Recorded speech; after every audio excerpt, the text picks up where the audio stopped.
Okay, so good evening, good afternoon, good day. Really interesting day of sport we've had today.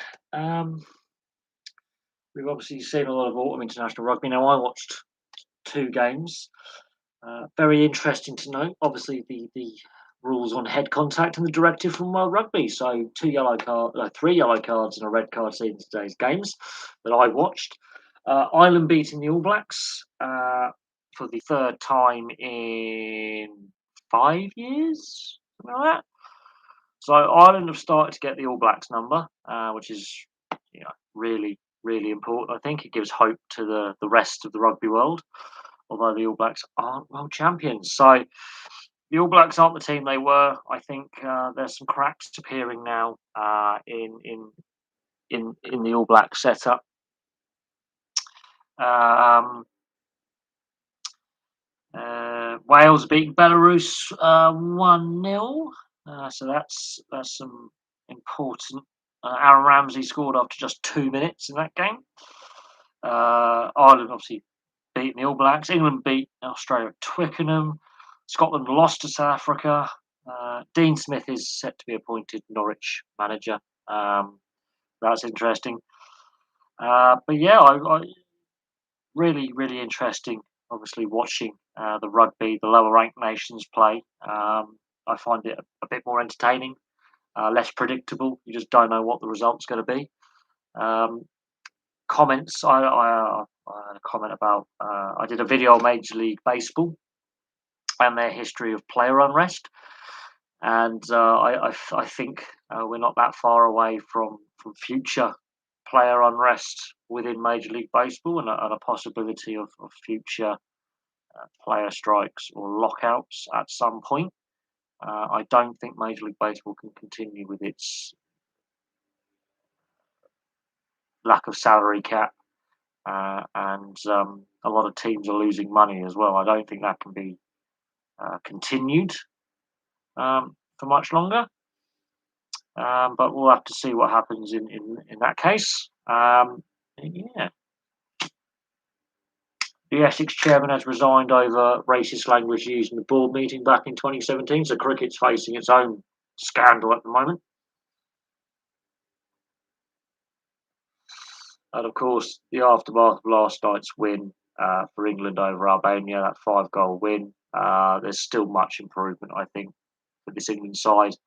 Uh, the second half, they really lost their way, I felt. They do this a lot, England in football. But the rugby union, I mean, Australia and the All Blacks both losing, South Africa winning, Wales women beating the South African women as well. I watched a bit of that game. Um, Wales seemed to rush plays in the final third. They were good off set play in the final third, but not good enough from open play in the final third. Butchered a lot of tries. They could have won that game well before half time. Shouldn't have been in that position to still in the second half allow South Africa to be in the game. But yes, I'm open obviously to questions. What's your thoughts on Southgate's contract extension? Well, I am critical of some of his tactics and the style of play that England play under him. The first half against Albania is what we expect, what we want. When we have possession, play with pace. Something we've not been doing for many years is in possession, we get slow, methodical. When we get that first goal, we sit back. We went like a hurricane against the Albanians. Second half, however, we reverted to type. And some of the substitutions that have come earlier, I felt the timing of some of the substitutes had a positive impact. Tammy Abraham, not so much. Um, but maybe because of the game had already won. Um, but the contract extension, I think he's deserved it because results say he's deserved it. But results dictate contract extensions. And reaching a Euros World Cup, Euros final, and pretty much basically qualifying for the World Cup. Let's be honest, we're going to beat San Marino. It's a question of how much. A World Cup semi final and a Euros final will guarantee you a contract extension. we're the fact that the World Cup is taking place at a weird time of year. We're a year out. We've got one more competitive match left. I expect a lot of changes for the San Marino game, and I expect some of the squad players wanting to put in a performance in that game. Um, there were moments in the game against Albania where we looked a little bit sloppy, and I'm still not sold on Jordan Pickford as England's number one. There was an incident very early on in the first half. Yeah, I think winning and style of play are important. Um, the thing is, though, even in the Albania game, the second half, we just stopped the intensity. If you want to put a statement out, Albania are not about, they're not out of qualification themselves at that point. They were still in a chance of qualification. Um, you need to put a statement winning. Like other teams, Albania are a solid outfit. Not the strongest European outfit, but the second half wasn't good enough. Albania, while they were beaten on the scoreline, had a period where they were still creating chances and getting the ball, and they weren't put under as much pressure in midfield. And yes, they had some injuries in the first half that disrupted their defence, which I think helped us a little bit. But in games, the final against Italy, we did exactly the same thing, winning position, and we ended up losing on penalties, but we were ahead and we allowed the opposition to get back in because they sit back and then the possession slows down. The best way England play is with fast pace. Now, Albania were set up for the counter attacks. That means we're going to have a lot of the ball. And the first half, we played very, very well. But in other games, like the Hungary game, for example, and the Poland game, there were concerns there. So we had to get 4 points out of these two games. We've got three already. We're going to beat San Marino. We know that is what's the scoreline going to be. And that's dangerous because then, you might not put performance in that's needed. Ramsdale's playing quite well. Ben Foster is still technically playing quite well for Watford. I mean, he's facing a firing squad every week, but the fact that he felt he wasn't being supported by Southgate, experienced players have retired who can still contribute to the national side, like Vardy. I mean, Cahill, I think, has passed his best, but Vardy's still banging in the goals for Leicester and still winning trophies for Leicester. And he went, yeah, I don't feel like I'm being supported and given a fair shot in the side. I think there's too many young players. There's not enough experience and in pressure situations. And in key games in the last year, we have had some issues. The fact that we've had those wobbles against Hungary and against Poland, and dropped points has put us under a bit of pressure. And there can be no doubt that there is a lack of experience in the side. I think the wrong player is captain, Harry Kane, although he had a very good performance in the first half. Second half, he started to come deep again because the pace of the ball had gone. And, no,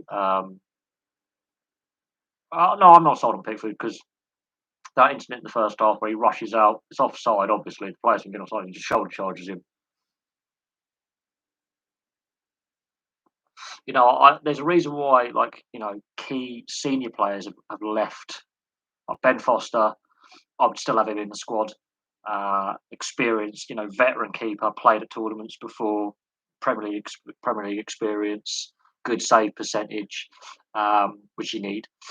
More commanding in the box. Pickford's not commanding enough in the box under high balls. Albania didn't get a lot of balls into the box, so that wasn't tested. And San Marino, probably not going to test him at all. We might not even touch the ball at all if we play the right way without passing back all the time. If we play as we played against Albania in the first half against San Marino, Pickford shouldn't, or Ramsdale, or whoever's in goal, should not touch the ball. Heaton and Pope, I think, are also pretty good, but they've had a lot of injuries. Henderson at Man United is pretty good. So we've suddenly got goalkeeping depth we didn't have for a long time, but I'm not sold on Pickford as number one. Too many mistakes in his game, but the way Southgate and a lot of managers are going with this sweeper keeper idea, I'm not sold on that. I believe the sweeper still has a position in the game as a defensive midfielder or a defensive defender, which means you don't play the offside trap, which then actually ironically relieves pressure on the goalkeeper, but England looked better with 3 centre backs and 2 wing backs.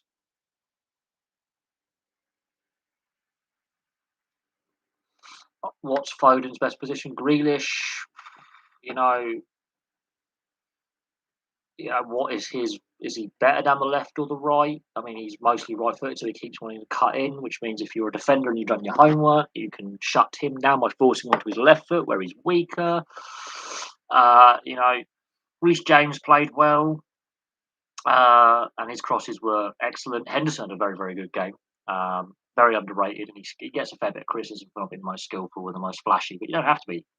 Just keep it simple. It's effective. Simple works.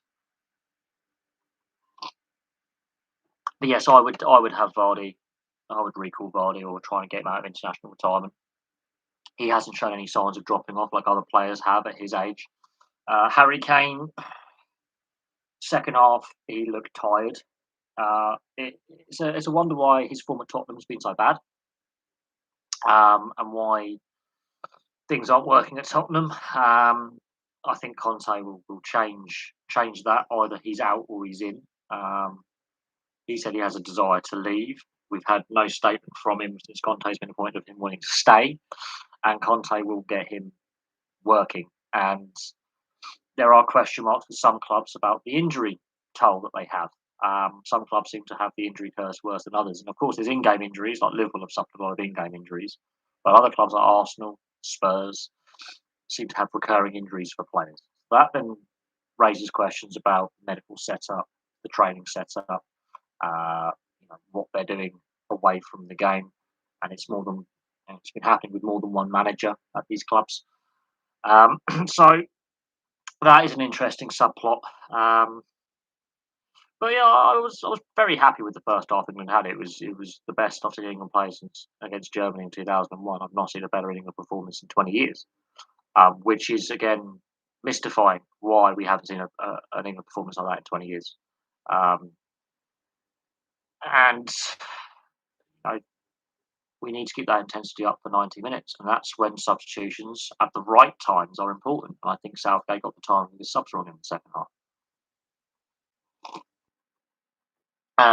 But we're a year out from the World Cup. Well, 364 days out from the start of the World Cup, so it's just under a year away now. And a lot can happen in that time. Players can get injured. Players will get suspended. Players will lose form. Players will gain form. I think delaying the Euros by a year actually helped England and helped Italy, especially because it allowed them to experiment with new players, younger players getting more game time. And it'll be the same with the Rugby League World Cup as well. I think that gives time for all the nations to have that extra year of player development. More young players are coming through in the NRL and Super League, which will only benefit all the nations at the Rugby League World Cup, for example. Um, yeah, Tamori, I've heard a lot about him. I haven't seen him play, so I can't comment on how he plays. I've heard a lot about him, a lot of positive things about him. But this is a problem. Mings plays regularly. He gets a lot of, airtime because he's playing in the Premier League. He is playing regularly. He's not a bad player, Tyrone Mings. I'm not saying he's a bad player at all. But he's better scouted by the England setup because he's playing, obviously, in the Premier League. Of course, you've got a couple of players who play at Dortmund, in like Jude Bellingham, for example. So there's a few overseas-based players, and I think that can only benefit England playing a different style and playing, in a different league, which can help when you're coming up against opposition. And they're getting a lot of game time, which can only benefit them. And Bellingham played reasonably well when he came on, but the flow of the game had slowed down at that point. So it's a difficult one to judge. We're a year out. I mean, you've got that club country debate. Obviously, club managers want to make sure their players are fit and ready to go. And they will still be doing training sessions without their international call-ups. And they'll still be working with their squads, and then they'll rotate players when players come back. What is important against San Marino is there's no injuries, which it could happen. I think there's going to be a lot of squad rotation for Monday night. The team that finished on the field may not be the team that even starts. Um, Players will get rests. Uh, you know, we're going to see some new combinations, which is important. And remember, this is classed as a competitive international. I mean, San Marino, while obviously they are the whipping boys of world football, um, they're going to play with a lot of intent. They're going to be physical, and they're going to tackle regularly. I just find it really surprising that England have regularly drawn with San Marino in their qualifying group. Um, but that seems to be how you wait to pull it out of the pot. Um, but Scotland are in with a shout of qualifying via the playoffs. So Steve Clarke's doing good things. They've just got to prove that at tournament level. What's your thoughts on players going overseas? Um, I look back in the 80s and 90s when I was a young lad. That was quite common. A lot of British players were playing in the European leagues, and obviously some migrated over to the MLS, like David Beckham and Co. and Gerrard at later points in their career when they're more senior, and therefore it's a slightly slower pace of football, and it's a league that's rapidly developing. Um, I've got no issue with young players or senior players of any kind going over and playing in other leagues and other countries. It was more common in the 90s. Serie A, for my opinion, in the 90s was the best league in Europe. Uh, English players have gone and played in La Liga as well. And some players who are still reasonably young go over to the MLS, partly because they can get a paycheck. And, not every player is going to make it to the international level. They're still going to be quality players, and they get a lot. And I don't get this, media, social media, especially fans as well. Just enjoy, the game. I actually don't mind watching the MLS. It's a very open league. It's very entertaining, and British players and other European players have gone over there and done, helped grow the product and grow the game and make the American and Canadian league more competitive and more fun to watch. It's really, really fun to watch. I like watching it. Um, I do think some of the European leagues are overcoached, and therefore you get a lot of these games which are just not as entertaining. There's too much coaching in attack outside of set plays, which, in my opinion, uh, takes a lot away from some of these players who are naturally skillful or naturally energetic, who can make the runs and make the plays. I think have a little bit less coaching in attack and a bit more coaching in defence is what you want, and set plays, yes. But I think in attack, a lot of coaches have overcoached the flair out of players. And that's been commented about the French and the Dutch, especially. They used to be one of the best flair sides in the 80s and the 90s, the 70s, 80s, and 90s. And now the Dutch side is so mechanical. They're not the team they were. Well, there are affiliate clubs in the. It's the American system. I have to. A lot of Europeans don't obviously get the lack of relegation.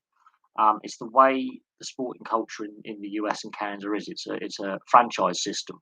So you always have the top tier, the next tier is developmental, and the tier below that's developmental for the tier above, and that's how their pyramid works.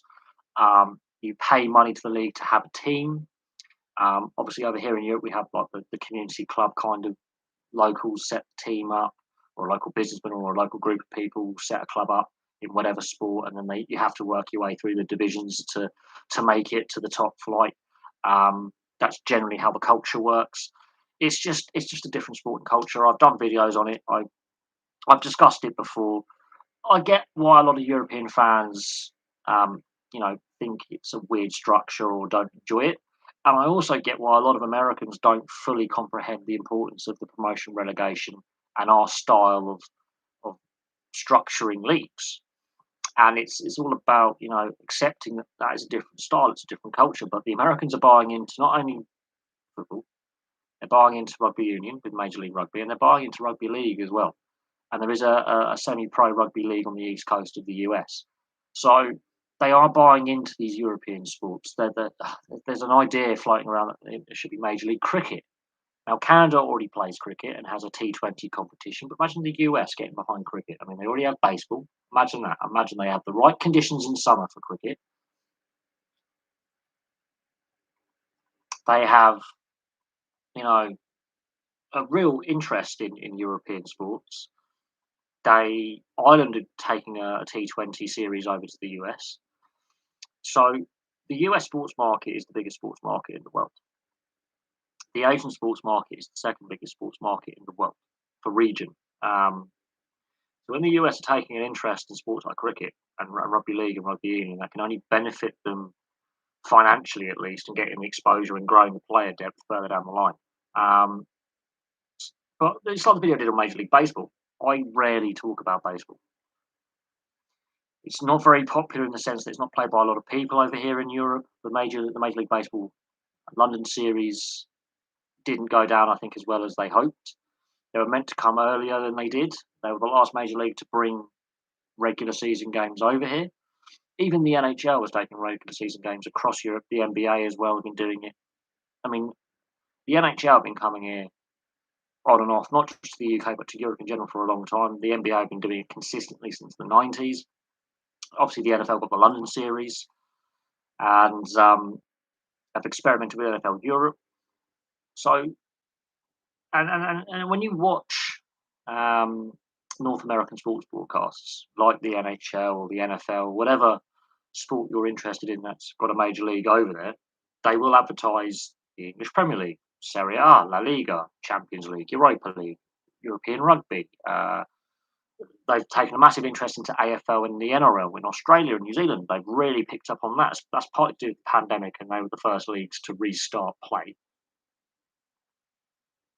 And of course, when you're looking at the NHL, especially, they have a draft system, and a fair number of percentage of their players, about 40% of their players, are not US or Canadian born. They come from the European leagues. They've even got an Australian playing in the NHL. So um, that then creates interest over here, vice versa. The NBA is one of the most popular overseas leagues in Australia. So the sport has become very, very global in the digital satellite TV era. So since the late 80s, early 90s, it's becoming more and more global. And there's pros and cons to that. I think we need to roll back a little bit on the globalization. I think a little bit, and remember the domestic audience is your most important audience. So your domestic fan base should come first. And I think some sports and leagues have forgotten that. Um, but nevertheless, just you don't have to watch every game of every of the season. Just casually watch it. You'll find it's more open and end to end. And yes, it's not as high quality and not as high skill, but it's exceptionally open. It's like watching the FA Cup that we saw last weekend. Those FA Cup games. You know, defending is suspect at times. Goalkeeping is interesting at times, but the fans are buying into it. I mean, if Atlanta, they can seat 70,000. 70,000. Who would have thought that a US soccer league would have a 70,000 attendance at a game? And Atlanta FC sell out every game. They've only had a team for 3.5, 4 years or something. Every game is sold out in Atlanta, but Atlanta's a sportsman city. But that's what's happening with uh, you know with the MLS. Liam Kirk, I think he will get game time this season. He may be involved in a trade piece. Obviously, teams like Arizona and Seattle. Seattle surprised me as an expansion team. There are several teams with a lot of cap space in the NHL. There's also a lot of teams with no cap space in the NHL. So we may see actually a few more trades this season than last season. Obviously, the COVID restrictions and the border is now open between the US and Canada. Um, I will get onto the FA Cup and what I believe should be the gateway to Europe, the Cup winners, because obviously last season with Leicester winning the FA Cup but finishing fifth, it really screwed up obviously the who got into what competition, and it actually benefited Tottenham by a point. If Leicester had lost that FA Cup final, Tottenham don't qualify for Europe, so Tottenham can be very, very grateful that Leicester won the FA Cup last year. But I have my views on European club football and the competitions and how we've gone wrong over since 1997, where we've gone wrong, and that lies with UEFA. If you want to revalue and improve the quality of the domestic cup competitions, not just in this country but across Europe, bring back the Cup Winners' Cup, scrap the UEFA Conference League, get rid of the group stage in the Champions League and Europa League, make them straight knockouts like they used to be before 1997, and bring back the Cup Winners' Cup.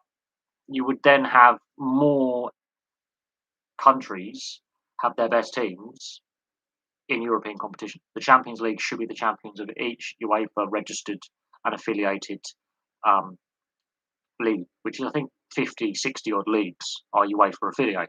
So if you have the champions of each of those leagues suddenly playing in the Champions League, straight knockouts, and then the runners up playing the Europa League, for example, and then the cup winners of league and FA Cups play in the Cup Winners' Cup, it suddenly gets very interesting. It means European qualification means something, but unfortunately, money talks. So we've gone well past the structure we should have, and that's partly down to these European Super League clubs like Real Madrid and Barcelona, who were pushing for more games to make more money. In the end, they lost a lot of money. In the Liam Kirk situation, Arizona are deliberately rebuilding. They've deliberately decided to be the worst team in the league by design. They're going to win more games than just the one. They're not going to be as bad as the Washington Capitals of 73, 74. We're not going to be that bad ever again. Um, Chicago are giving them a damn good go for being just diabolical on and off the ice for a variety of issues, for being pretty bad. And Montreal are also having an implosion season. So two of the original six teams are awful.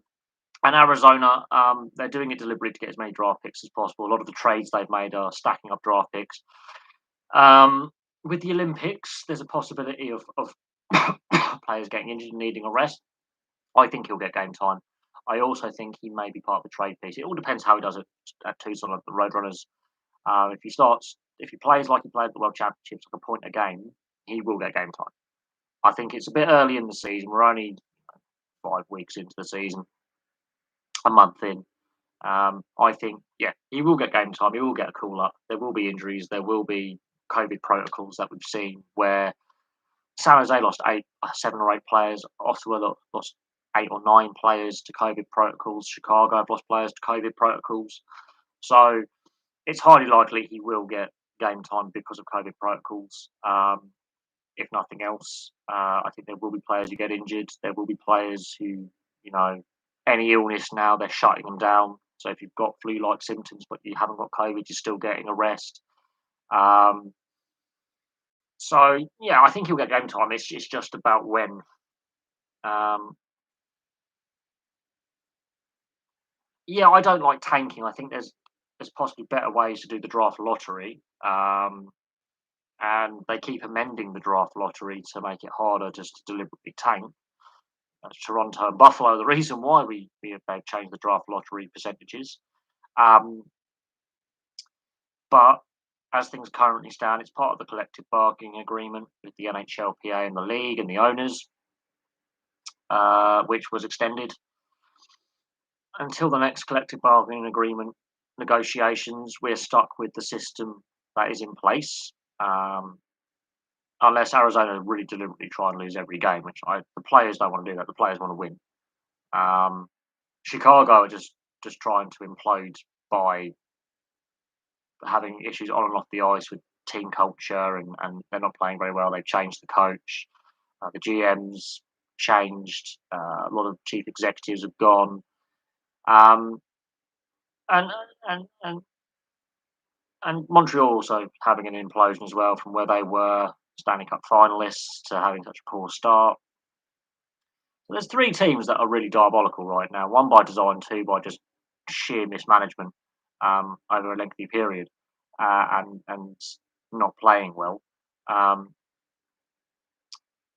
it's a difficult one. I don't like tanking. I really don't. Um, the league will have to look at this. I honestly believe in having a pure draft lottery. Yes. Michigan wants to. Yes. Yeah. It doesn't matter what league you've got. If you've got a draft system or any system like a salary cap system, it's open to abuse.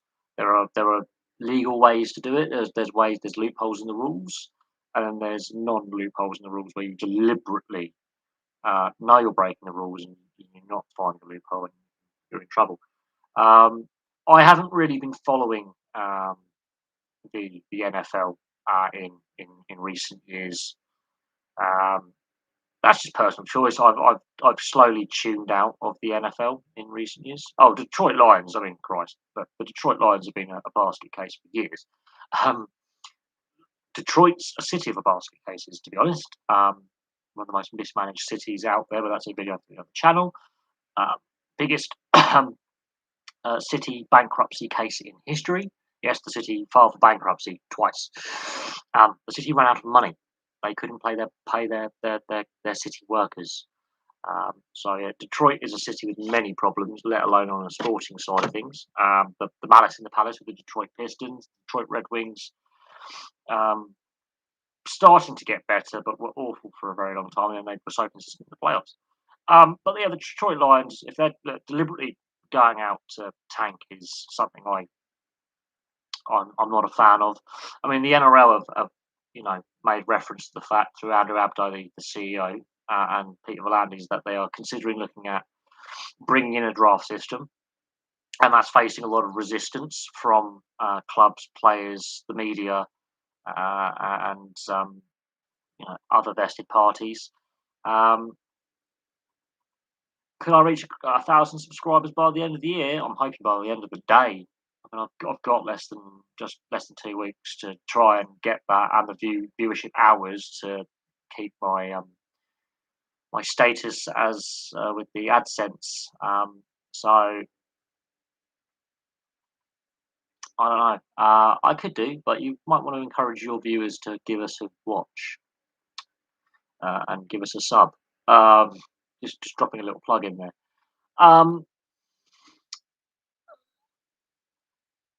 in regards to the North American leagues, I find it interesting that the NFL is the only major league in the US not to have a Canadian team. You have got the CFL north of the border. The CFL did try to have American teams at one point about 20 years ago, nearly killed the league. So that's something very interesting. The other major leagues all have Canadian franchises, so that is something of note. And the Canadians have the CFL, their version of the NFL. Uh, Different rules, same basic principles, but instead of 4 downs, they have three, and it's more of a running game. So it's a variation on American football. Um, I don't really follow the NFL anymore. I think the London series, in my opinion, has run its course. People ask me, should there be a team in London? Will there be a team in London? I think we passed that point of having a team in London, especially with this COP26 climate summit we've had in Glasgow, um, and also the economic viability that window has passed of having an NFL team in London. Shahid Khan tried to buy Wembley, and that didn't go down very well. And Greg Clark, who was FHM at the time, is now gone. They do. But how many of them are actually local British fans? How many of them are actually tourists? And how many of them are American expats? Yes, London is a global city, which is why the London Broncos and London Scholars in Rugby League have a cult Australian following. There's a lot of South Africans in London, which is why Rugby Union obviously has so many London clubs, because there's so many people who play Rugby Union who go to London. London is a interesting hotbed of professional sports. Yes, fans keep turning up, but how many of them will turn up at 8 regular season games plus playoffs? And how many of them will turn up for, we'll say, Jacksonville, who are a shocking team historically, very few playoff appearances, badly run, don't win a lot. How long will fans be paying through the nose for tickets to watch a team that doesn't win? Because that's the only way a team's going to London, is if they relocate Jacksonville. And Shahid Khan didn't buy Wembley in the end. There are several stadiums you can use, obviously, for the London series. We've obviously used Wembley. We've used the new White Hart Lane. We've used Twickenham. You could use the old Olympic Stadium, which is now the London City Stadium where West Ham play. No, that's got to be the Cleveland Browns. They are possibly the worst team of the last forever since the '60s. They have been atrocious for such a long time. Um, uh, but right now, the Detroit Lions have been badly run for a long time. There is no doubt on that. There is no argument on that. Their lack of success tells you all you need to know. The Houston Texans aren't far behind, though, I think, for not being very good. Um, and I say this: you can have a lot of money, and you can throw money at players, and you can, you know, yeah, be a wealthy owner, but you misspend the money. Yeah, but at least the Buffalo Bills have managed to get to 4 Super Bowls in a row, and they gave it a go, and they came close. The Buffalo Bills are not that bad. Buffalo as a sports market has had a lot of depression. Um, between the Sabres and the Bills, they've had a fair few finals appearances and not got over the line, but they've had some good teams. Just in recent times, they have been horrific, and the Buffalo fans keep turning up. For how much longer, I don't know.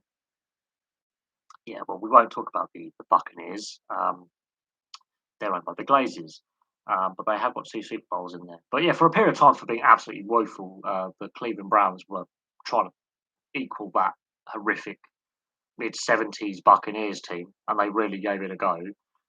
I don't think they won for a calendar year, so um, the Cleveland Browns gave it a go for being horrific, and they're still much better now. The Cincinnati Bengals are much better than that. Arizona Cardinals have had a few flashes in there, but aren't great.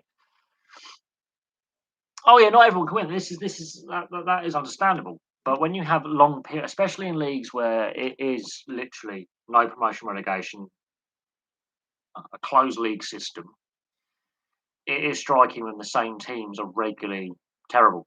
The West Tigers in the NRL, longest spell without finals rugby league or finals football. They are about um, they are a basket case of an organisation. The Tales of Tiger Town Fly on the Wall documentary series that was on Fox Australia. I watched that. That was painful viewing. It really just showed how out of their depth the board, the CEO, and the organisation is. They've had some great players they've developed, and they've lost. They throw big money at players, and then a team will come in with a lesser offer, but have got better, you know, pathways, better stability, regularly competitive, and the players will go somewhere else for 300,000 Australian dollars less per year, and be happy to sign longer term contracts than take the big money at the Tigers and be woeful. Um, but that's the problem of a joint venture club. They've had money issues off the field. Um, oh yeah, no, the West Tigers is how they managed to win a grand final is beyond me. But then you look at the teams that make up the West Tigers, the dual venture, the West. You've seen my video on the Western Suburb Magpies. That last 2 seasons they existed as a single entity. Jesus Christ, they were horrifically awful. Like you could not get a worse record in rugby league. I mean, the Newcastle Knights gave it a go for a couple of seasons, but their points for and against, their differential for points scored and points conceded, at least they were competitive in games. They may have lost more games and won less, but their defence was nowhere near as bad. And they were, you know, building up to get better. Whereas the West Tigers, I don't know. They've got worse season on season. Is it Maguire's fault or is it you know the board, the CEO, the ownership, where the money's coming from? Um, but Jesus, the West Tigers in Australia, they are a basket case. Um, yes, no, Balmain, historically, yeah, brilliant club. Steve Blocker Roach, club legend.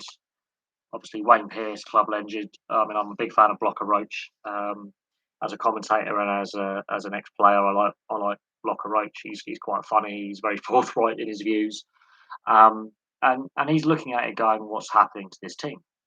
You know, uh, there's no leadership on the field. You look at the dressing room. No, not one player is shouting back at the coach, going, "I think you're wrong." Not one player is standing up and going, hang on a second. Yeah, the Western suburbs, they had their moments. It's just that last 2 seasons, the Super League war, the money side of things, um, killed them. The North Sydney Bears as well. They had a good side at times. Um, and we can argue that the NRL going to 17 teams is great. The Dolphins joining, but the NRL has been as big as 20 teams before in the NRL era, and they shrunk it down. They've been to Adelaide, they've been to Perth. I think they should look at those locations over Brisbane and the Dolphins. I think it makes more sense to take it to the AFL rather than playing safe. They played safe. They chased where they know they're going to get big money from a wealthy, well-established Queensland club in the Redcliffe Dolphins. So they know they're going to make 100. They've got 100 million in the bank there. But the opportunities of growing the grassroots game and expanding the reach and taking it to the AFL in Adelaide and Perth have been missed. And I think that's where the 18th team has to go is Adelaide or Perth when they, in a couple of years' time, when they decide to expand further. That's my personal opinion. They've been there before. That's where they need to go again. Biggest upsets in international rugby and cricket history. I think Japan beating South Africa in the 2015 World Cup was a big upset. I think it was at Brighton at the Amex. Cricket, that's a hard one. That is a hard one. I think Scotland beat England in a World Cup match once. I think the Western Reds, I think, could have worked out had there been more money available in rugby league at the time. The Super League war damn near killed rugby league at the time, brought it to its knees. The infighting and the division brought the sport to its knees. But look at the sport now. It's now got a solid foundation financially, and it needs to look west again. I wouldn't say France beat New Zealand at the '99 World Cup because the French on their day could beat anyone. New Zealand beat themselves. New Zealand did that. I think the 2007 World Cup, where New Zealand's earliest exit at the quarter-final stage, I think is a bigger shock. No, Uruguay. I've been watching Uruguay a lot. They did it in 2019. I've been watching Uruguay a lot the last 5 years. That one doesn't surprise me. It surprises those who don't watch rugby union outside of the autumn tests and Six Nations and World Cups. They don't look at the regional competitions like the Americas Nations Cup, or what used to be, and also what used to be the Pacific Nations Cup, which involved US and Canada before they moved to the American Nations Cup. There's the second tier Six Nations, the World Cup qualifying campaigns, which you do. When you're just focusing on the tier one nations, you forget the tier two nations and some lower ranked tier one nations. People don't pay a lot of attention because rugby union outside of the big tournaments such as the Rugby Championship and the Six Nations and the World Cup, people just don't realise that the lower ranked nations play their mini tournaments as well and on their international cycle. And Uruguay have been slowly but surely developing the professional game. The quality of players has massively improved. Their setup has massively improved. Their streets ahead of the rest of South America, apart from Argentina. Brazil and Chile have taken massive steps as well and massively improved. And Brazil versus Chile are brilliant games. And Chile are playing the US in a two-legged playoff to get to the World Cup. So Chile have a very, very good chance of upsetting the US. Uruguay decisively beat the US in 2 games. Look at Canada. Look how far they've fallen. But yeah, people don't necessarily pay attention to some of the lower ranked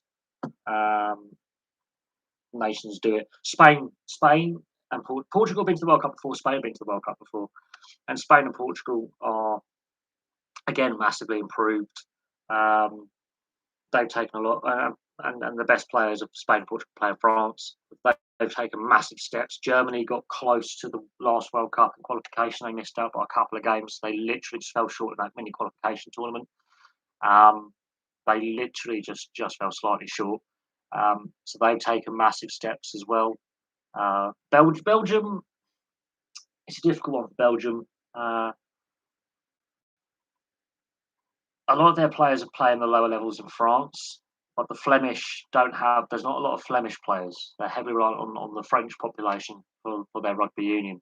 And Belgium, when it comes to sport, is a very club sport in Belgium has declined. Football and rugby union has declined in recent years. Uh, Look at the Belgian national side; their best players don't play in Belgium. Same for the Belgian rugby union national side; their best players don't play in Belgium. So the domestic club game in whatever team sport you're looking at with Belgium is a lot weaker than other other nations. Yeah, the Belgian football team are the best, one of the best teams in the world. But yeah, but no, Chile. If Chile were to get to the World Cup, that'd be a massive. Um, it would basically do a lot. Especially Augustin Pichot was one of the guys who was growing the game in South America for years when he was at World Rugby. He stepped away from World Rugby in frustration in the direction um, that the governing body has taken. Belgium didn't get in. It was an issue with Romania and Spain. Had a dodgy. There was an issue with one of the games, and both sides were thrown out. So Russia got in, um, and Spain had been in the World Cup before. In the 90s, they went to a couple of World Cups.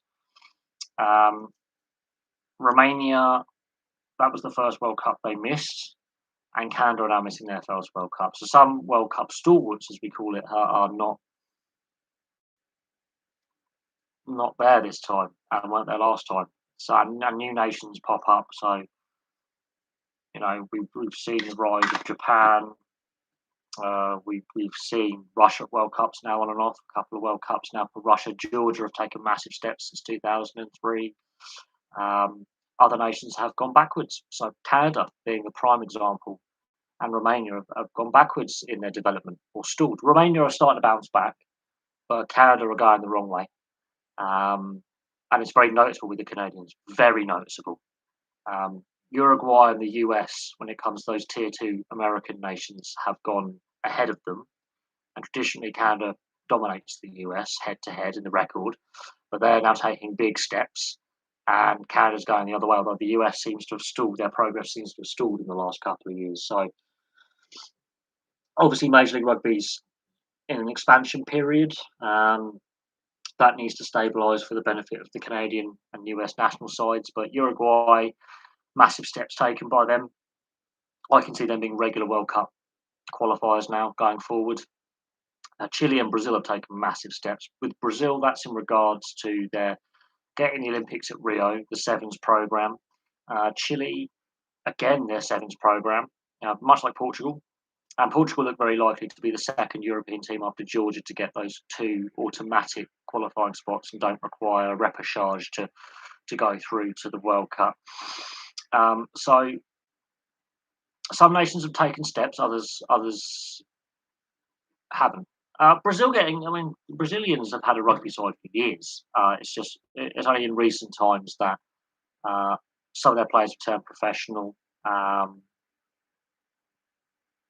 It's growing, which is important, and it's heading in the right direction. And the Romania and the Brazilians are beating Canada and the US as well. Don't forget that they have actually beaten the US and Canada. So when you've got Brazil and Chile beating the Canadians and the US teams, even if it's only every now and then in their America's Nations Championship, it's positive signs. But imagine the Brazilians getting into that. Bearing in mind in Brazil, much like in historically rugby union, it's a very middle class game. So doctors and lawyers and management types of businesses, they're the ones who play and support. Much like Portugal, the mother country as they call it, support rugby union. Whereas some other countries, it's a bit different. The US is different when it comes to its sports because of the collegiate program. Canada, Canada's weird. Canada, it's everywhere. Sports more of a level playing field. Doesn't matter what your background is. If you're good enough, you're good enough. Um, but rugby union is in a battle globally with football, soccer if you're North American, because we've got a few American and Canadian viewers and the Australian viewers in the old viewership. Football was considered and rugby league were considered working class sports. Rugby league in Australia is not so much the blue collar. It's covers a wide strata. Although rugby union is still seen as the private school in a um, wealthy neighbourhoods in the big cities kind of sport. Um, Still seen as the upper middle class sport. And rugby union is trying to fight this image issue that it has, that it's only for the wealthy or the entitled. But yeah, imagine the Brazilians getting into it. That they are slowly, and the game has massively developed in the last decade or so in Brazil. And that's one of the positives of the Olympic legacy that you want to talk about with Olympic Games is growing participation in new sports. Um, I mean, look, Greece have qualified for the Rugby League World Cup, so non-traditional nations are improving in sports that they haven't necessarily had a history in before, um, and that can only be a good thing long term.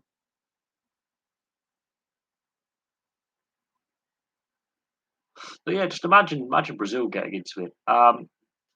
But because I've watched a lot of you know uh, the tier two and tier three nations play over recent years, I think when people go when I watch these two games today, people are like, "Why are you watching those games?" It's because it's actually entertaining. Um, it a lot of fans don't pay attention to the lower ranked nations in rugby union when they play. They don't pay attention to the qualifiers. They don't pay attention to their regional tournaments, um, their international tours. When you have international calendars, international windows. Um, no, no, you do see working class lads play. I've played against and with some working class lads when I was playing. It's just the perception in the media and historically is it's the posh boys sport leagues the yobbo working class sport, and that isn't always the case because you've got cross code players now and remember all those what you class as middle class cities have working class neighbourhoods. It's all about the grassroots with playing in schools and the community clubs, having their open days and trying to break this. It's a stereotype. It is a stereotype, and it's not completely incorrect, but it's not completely true. We are seeing more working class lads and ladies, especially the women, uh, with the growth in people going to university. More working class people are getting to university now, blue collar workers than what they were 30, 40 years ago, and social mobility. And we're seeing the effects of that now with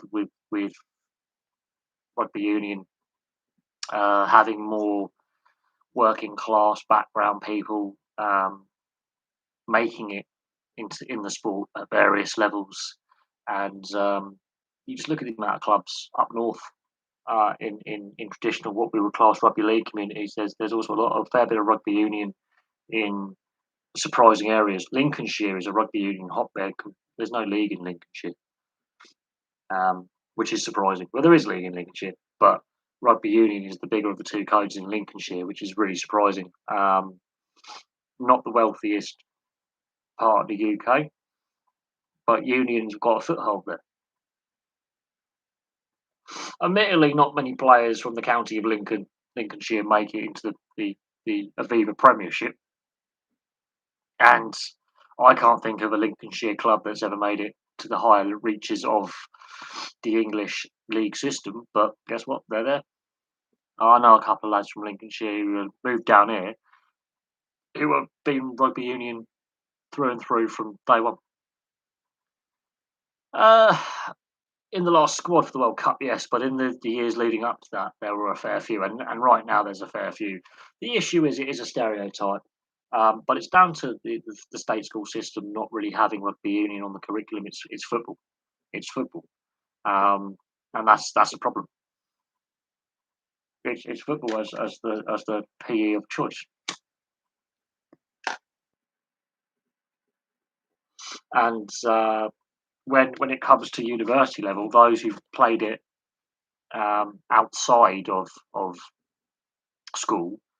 Uh, They're lesser numbers, and that's down to the grassroots side of it. Same with rugby league.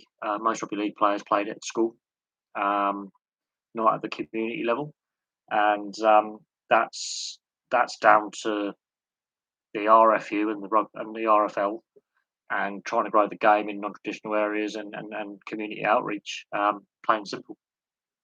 Plain and simple.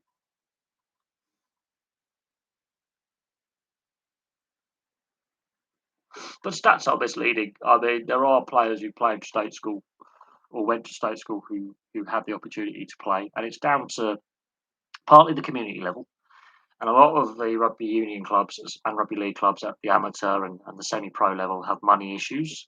That's a well-known fact. Same with football. The lower levels of the game have got massive money problems and funding problems. So that's nothing new. And so it's a difficult one in trying to get the interest of young kids and teenagers to play a sport when football is the most popular sport in this country. Um, I think every town has at least a football pitch. I'm just going to sit on this because my back is doing me in. So yeah, it's definitely a community. Let's just move this a little bit. That's better. It's definitely a community thing. And the discussion about grassroots funding and growing the game at the amateur level and community level in all sports is important. Um, and education, the education side of it, so state schools and private schools and universities have a part to play as well. Um, but it's a difficult one. It's a slightly more expensive sport to play. Um, there's, I mean, the RFU is the richest union in the world. We've got the most registered players. I mean, I was one of those players at one point. Was registered to play. So, it is one of them. Um, it, there will come a point, I think, where as time goes on, those stereotypes do disappear um, at some point. It's a question of when, really. It's a media stereotype, mostly. Working class, you know, lads and girls do play the sport. And yeah, there are some public school boys who do decide to make the code switch and play league. It happens. I didn't obviously watch the England game. Obviously, Ireland beat the All Blacks again. I watched obviously the Canada Belgian game and the Japan Portugal game. They were very entertaining, by the way, especially the Japan Portugal game because that pendulum swings all over the place. And you know, it's more interesting watching the slightly lesser nations play. I'm also not a big fan of. I mean, but we're discussing like Eddie Jones again and his squad selections and certain players who I'm not sold on either their discipline or their what they bring to the international game. They're still good players. Let's not argue about that. They're still far better than I'll ever be.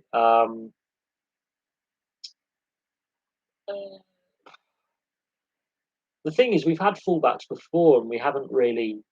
We've basically been playing without an out and out fullback for a couple of years, and that's down to Eddie Jones. And that's down to the RFU selection policy where you have to be based in England to play. Benjamin's been playing in France for several years now, and Armitage, and their fullbacks, and they've been tearing up in France for years.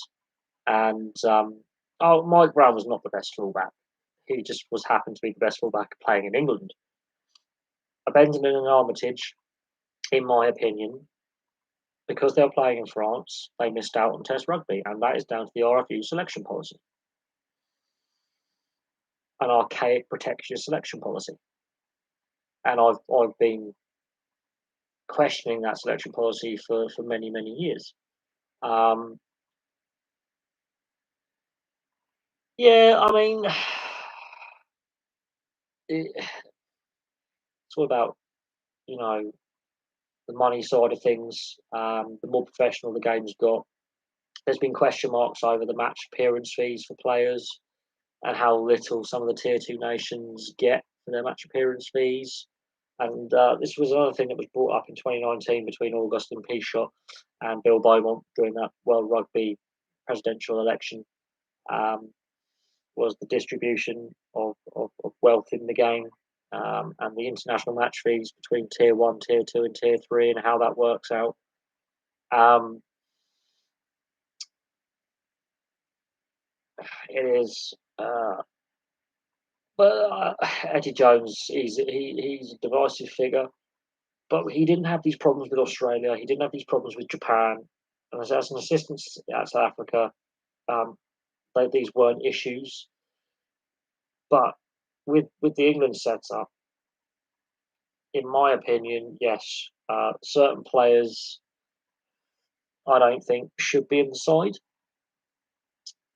But you know, again, you know that's a. I mean, Eddie Jones is divisive, um, but are there any better English coaches than him right now? I don't think that's necessarily a bad thing having too many players. If you've got a lot of depth, then that's actually a good sign of a healthy club game.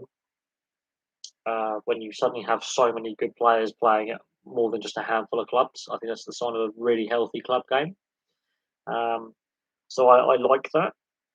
Um, I'd rather have too many good players to choose from than not enough.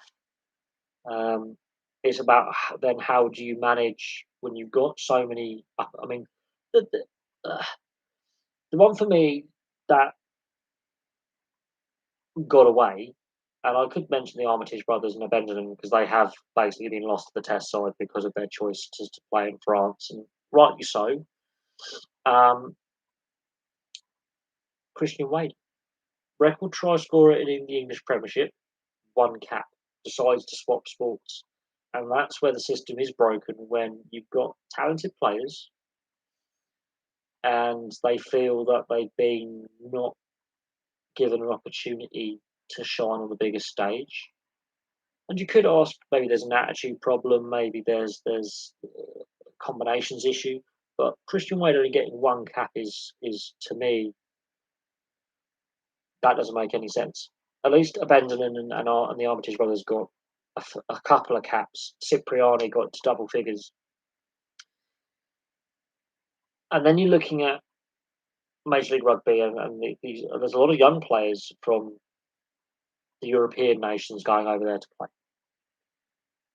Which says to me, yes, we've got a good production line. There's a lot of talent coming through. Obviously, there's only a certain amount of squad places available. And Major League Rugby is expanding, and more teams are joining that league competition, which is what they want to happen. And so there's going to have to be some players that miss out, but at the same time, they need to look at the international selection rules of where you play and why he actually said he felt like he wasn't given the opportunity in union at test level. And the NFL International Player Pathway came along and they invited him to a couple of the London Series games while he was playing for Wasps. And obviously his agent was like, well, we can get you over there.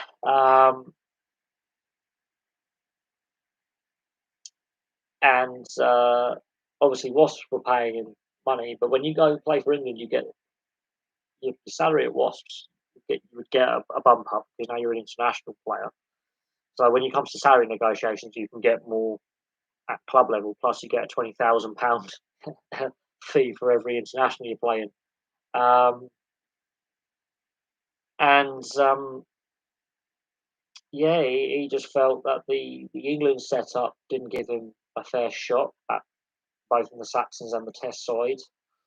He was only called up to one training squad, only got the one cap, and that was against, I believe it was against Argentina in Salta before the 2015 World Cup. And yet he was producing on the field for Wasps. He was scoring tries by the hatful. Um, broke what was his record? There was another English winger who got a handful of caps for England.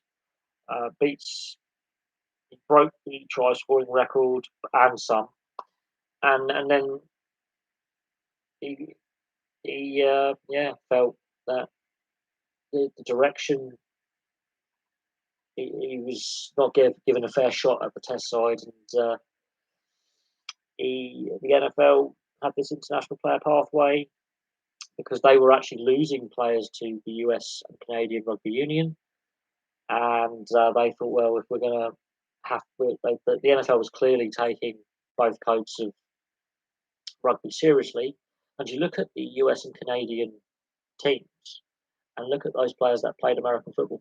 There's quite a few, and they're mostly forwards. There's quite a few, and so that's showing that the NFL is taking the threat of both rugby codes seriously. If they've Jordan Malitia as playing for the Philadelphia Eagles, and Christian Wade's playing for the Buffalo Bills, and you've had the Jared Hayne and Valentine Holmes experiments. They've played regular season games. Jared Hayne's obviously got his own problems now being in jail, but they're, you know, it's something that was bound to happen with the growth of that's better with the growth of rugby union and they knew Major League Rugby was going to be formed, um, and the NFL obviously wants to be the dominant pro sport in the US market. It's a license to print money. They're not threatened by the NBA because they're not going to have players. How do I put it? Going to the NBA to play. Different style of sport. It's a non-contact sport. He could have gone to France, but then he would definitely not have been selected for England. And obviously, I've mentioned the Armitage brothers. I've mentioned Benjamin. The only reason why Wilkinson was still being selected while playing for Toulon was how important a player he was. But this is where, like, some of the smaller unions like Wales have had money issues, and some of their best young talent is actually playing in England. The Welsh Union is basically bankrupt. Ireland, at one point, you could play outside. I think a few players who play for Ireland have played in France and England in recent years, since Jordan Murphy obviously was the Irish fullback of note 15 or so years ago. Scotland, they realise they just can't have only two professional teams, so they don't mind their best players playing across Europe. Italy, of course, have their domestic league system, but also their two best teams play in this United Rugby Championship. Again, their best players play all over the place. The French have got such depth in the top two divisions that they can afford to select from the home leagues. England have got such depth they can, but I still think that it's an archaic rule to say you have to be playing in your home nation to get selected. The French historically have had some of the best French players, like Raphael Ibanez, for example, have played in England. So it's a question. It's an interesting question. It's an interesting debating point. Selection. And it is what it is. And the fact that Wilco is a England legend would have been up for if he was not expected to work too long. Well, that would have been up to Wilson saying, like, I've retired from international rugby. I just want to focus on the club game now and then wind down my career. You wouldn't have this. We're not having this debate in football. Some of the best young English players have played or are playing in Europe. And in the past, players like Paul Ince, Gascoigne, Keegan. If you go back to the 70s, he was playing at Hamburg, for example. Souness. They decided to go. Seeing as we're Scottish, but they've decided to go to Europe to you know play. Still selected for their countries. There was no football was said. There's no rule on blocking players playing outside of home nation. The South American nations, though, in the 60s and 70s, did block their best players from going over to Europe. And then Maradona was one of the first to go. Yeah, no, I'm going to Barcelona. Stopped me, and they were like, "We can't because we want to win." But uh, it is what it is. There is something good about an English player choosing not to go to France. To a certain extent, to a certain extent. But I still think the best players should be able, or players should be able to choose where they want to play. Um, the lower ranked tier two nations don't have that luxury of saying you can't play overseas. Um, whereas some of the unions, I mean, Australia are starting to have they've got the MAC deal overall. South Africa, it's you can play in Europe. The South Africans produce so many players that they just can't all play in the South African teams. New Zealand, it's religion, and some of the best Kiwi players do come over to Europe and all have gone to North America to buy their trade for a couple of years or swap to league for a while because there's just too many players. But again, the selection rules. Uh, there will come a point where that protectionism, as we've seen with the All Blacks losing against Ireland today, uh, and Australia having their struggles in since 1990 or since 2003, where they've been not as good, will change. And the domestic game in Australia is a basket case, as I call it. It's not at the same level as it was, and the AFL and the NRL have taken steps ahead in the last 15, 20 years, and rugby union's been left behind, and very noticeably so. It shouldn't be like that. It hurts him and it doesn't make it better. Um, yeah, I honestly think the best players should play wherever they want to play their club rugby, as long as no, it doesn't impact on the national side. The Welsh have found out the hard way it can bankrupt a union. And there was issues before COVID of the domestic game in Wales in crisis. And I've had my battles with Welsh rugby fans. They are a real interesting bunch. I'm being polite about them, of course. Um, they've got a chip on their shoulder, but the domestic game in Wales is broke. And rebranding the Pro League to this United Rugby Championship is not solving the issues. It's just a new name. Um, the same issues still are there and have been there for a long time. The club game in Wales is on its knees. And there's also a bigger culture issue with the Welsh rugby with drug and steroid abuse as well, rampant at all levels. We don't want our league to turn into rugby league, super league. No, we don't want that. I think that's the problem with the TV deals in place. The only rugby league that's on free to air TV, apart from internationals, is the Challenge Cup, and only limited numbers of the Challenge Cup games are on accessible free to air sources. And that I think has hampered the growth of the game nationally. Now, obviously, the Hemel Hempstead Club wanting to go to Oslo to become the Oslo races, they've now relocated to Cornwall. Is Cornwall the right location in the south of England to do it? They've gone to rugby union country, and they've gone to a part of the country that's the furthest location possible from Cumbria that they could find. So it's going to be interesting to see how this new Cornish team does next season. Yeah, I mean, there are obviously squad limits from overseas players, which I think is fair. Um, but every nation produces so much footballing talent these days that it's, you know, share the wealth, I think, is the best way to describe it. Share the toys. But yeah, there are squad limits on overseas players. There are rules in place. for the amount of overseas players you can sign to your club. Um, that's to encourage more domestic players to come through the system. Um,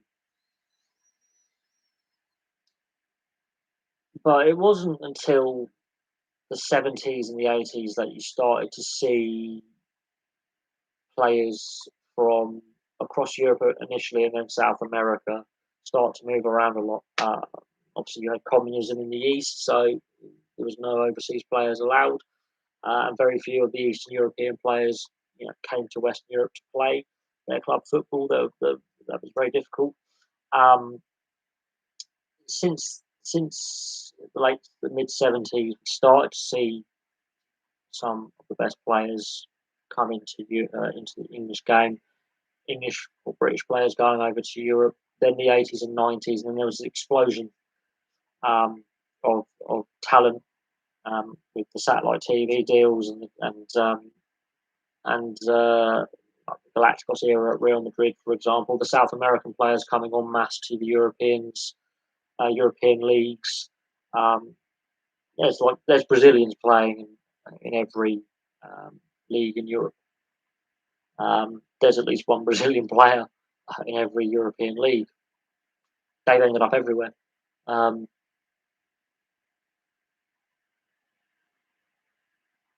no, I don't mind where the English players play. I don't mind, overseas players playing their club football here. I just think there needs to be more stricter on the academy side of things um, for overseas players, and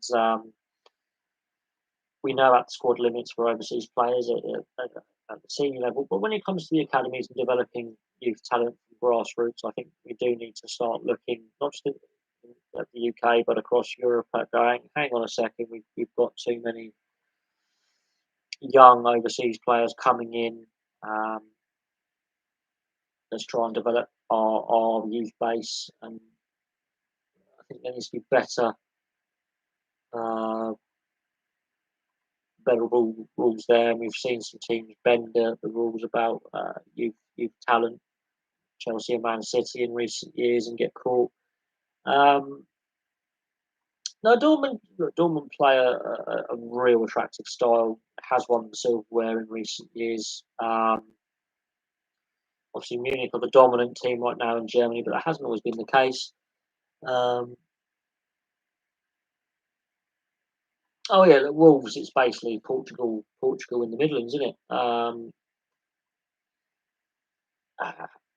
I don't know how long Wolves can get away with doing that. Brentford, to a certain extent, yes, but their youth system is still producing talent. Um, obviously, if they can find a loophole, they will. Rules are there to be pushed, I suppose. Well, I was always told rules are there to be broken, but that's not necessarily the right way to look at it. But if you can find a loophole and it's within the rules, exploit it. Um, yeah, I think Also, well, Trippier's an older player,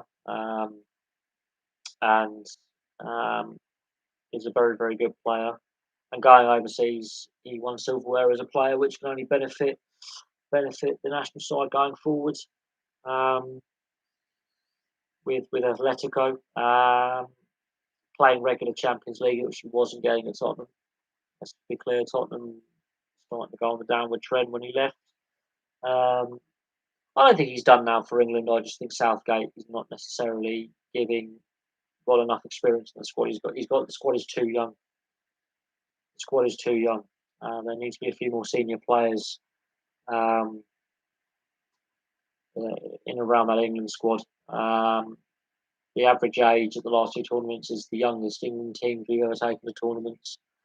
Um, I still think the squad is lacking a few veteran players. So that's my opinion on that one. I think we've got the wrong Kai as captain. I think Henderson should be captain. Um, I don't think there's any debate there. Even though Kane had a very good night last night, Henderson was the you can see Henderson was the one being vocal and driving players around. How Kane has still got that armband, I don't know. He's not vocal enough.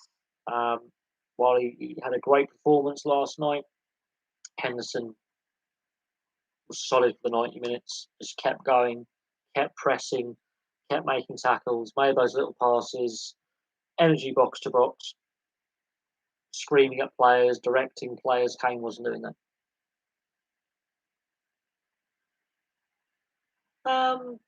Trippier can play left back and he can play in midfield. He's a bit more versatile than just a solid right back. But he's had his injury concerns.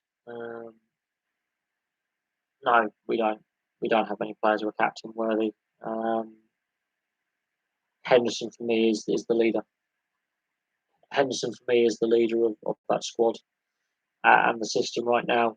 How long Henderson wants to remain an international player, I think after the World Cup, Henderson might go, that's me done as an international.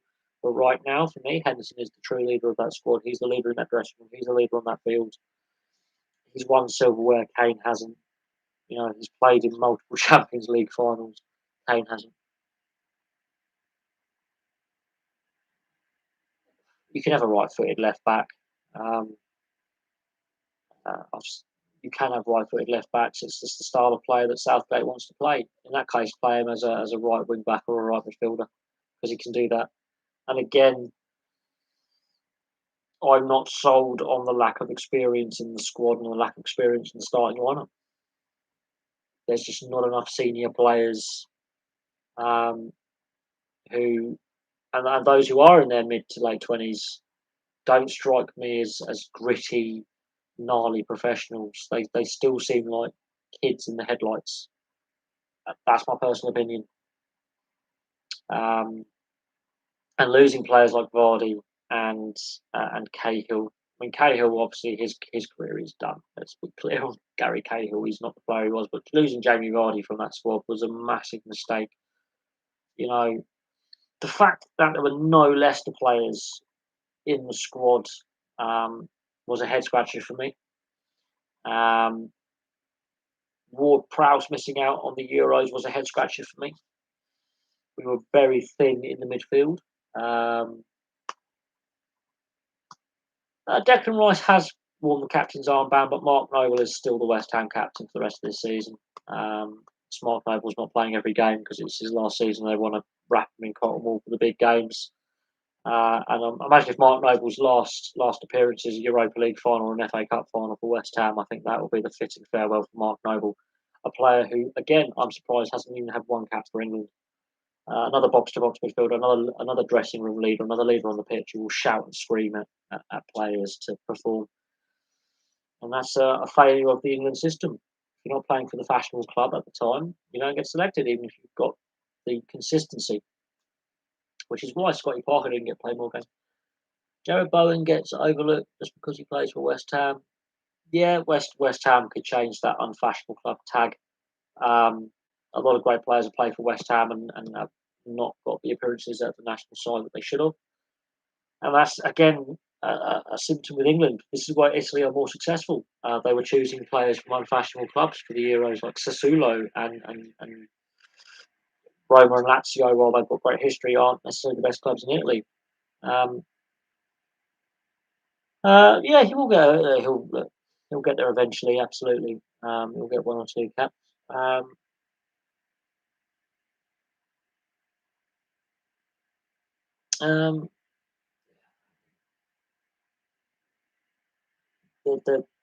We've suddenly got this influx of talent and quality at all clubs in the Premier League.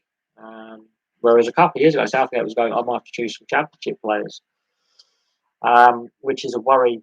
But suddenly, this massive explosion of young talent coming through. They're just very, very young. And, well, Smith Rowe has had a couple of good games for Arsenal. He's not been in the starting lineup very long, and that's a lot of pressure to put upon some very young players, if I'm honest, going forward. And that's where I think we put too much pressure on the young talent. After not a very long spell at the top flight or first team level, they get thrown in to the international arena rather than developed for a couple of seasons and allowed to give them the odd cap here or there in qualifiers or friendlies, but they're thrown in, and that's a lot of pressure.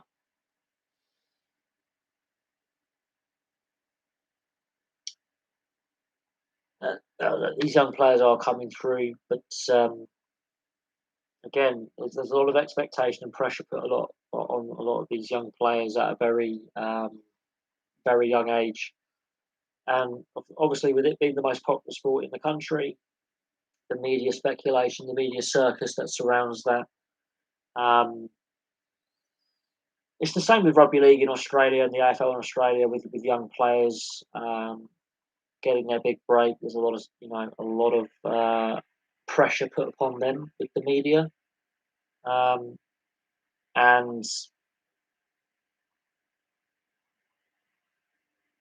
it,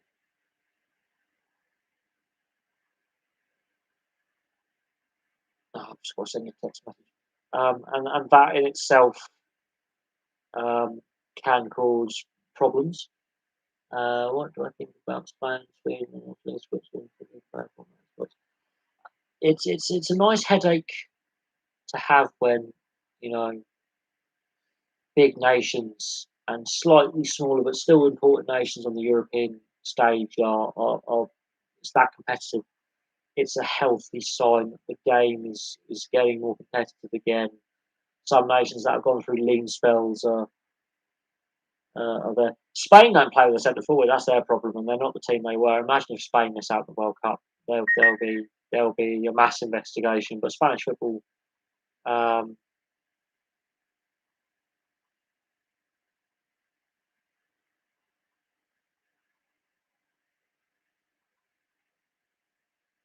but they could be great. They could be very, and it could be very important if teams like Spain miss out on the World Cup.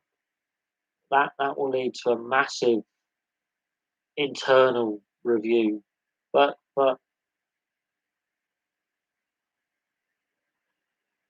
you know,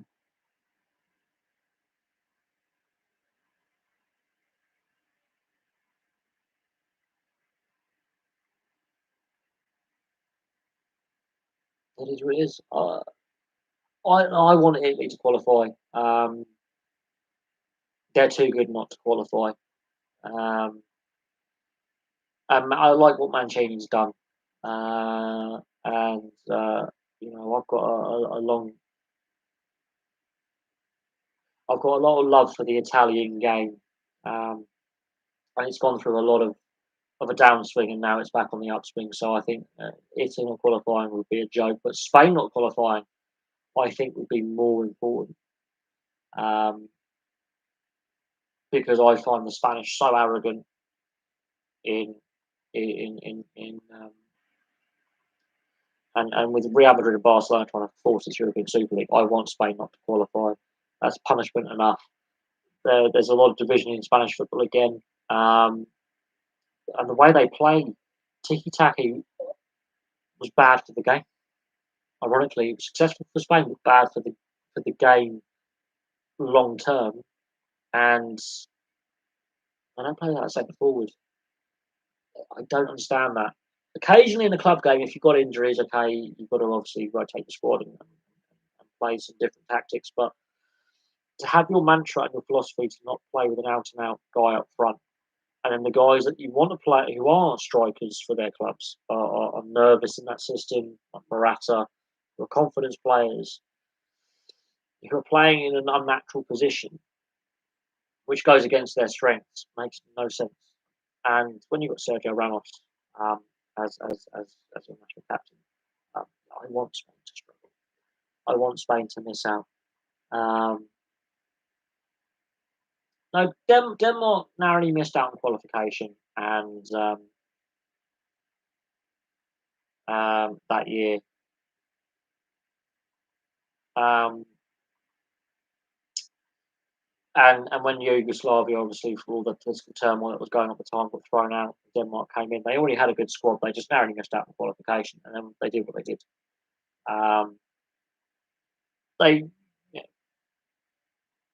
but I don't think you can get a team just rock up now and expect to win with no qualification. I think I think that doesn't happen anymore.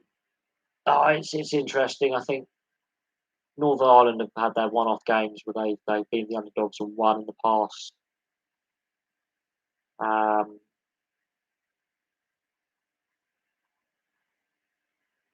it it all depends on how the Italians approach the game and how the Swiss approach their game, and Sweden and Spain. Sweden are a solid outfit.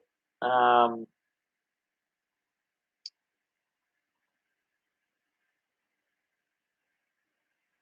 it, I'm not I'm not overly happy with this qualification style. There's a playoff, um, and we've seen some suspicious results. Of course, match fixing is never far away when we discuss suspicious results. Um, but you know,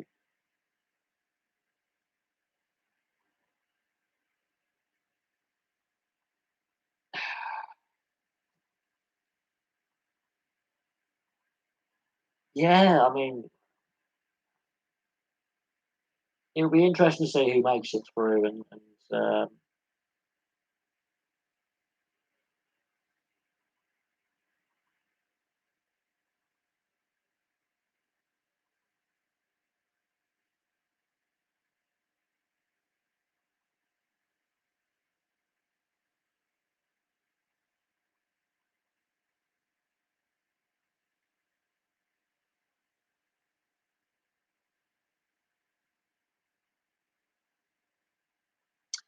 well, yeah, the one-off game means you don't have that opportunity now for a second leg.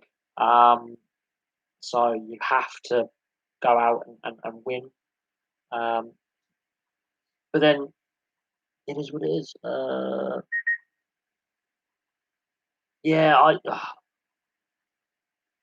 you know, I think Italy under Mancini, um, that lengthy unbeaten run just tells you all you need to know about them as a nation and where how far they've come from where they were when they missed out on the World Cup. And that year's delays the Euro. I think the Euros helped them. They're playing the football in the right way. Spain, I would rather Spain miss out personally.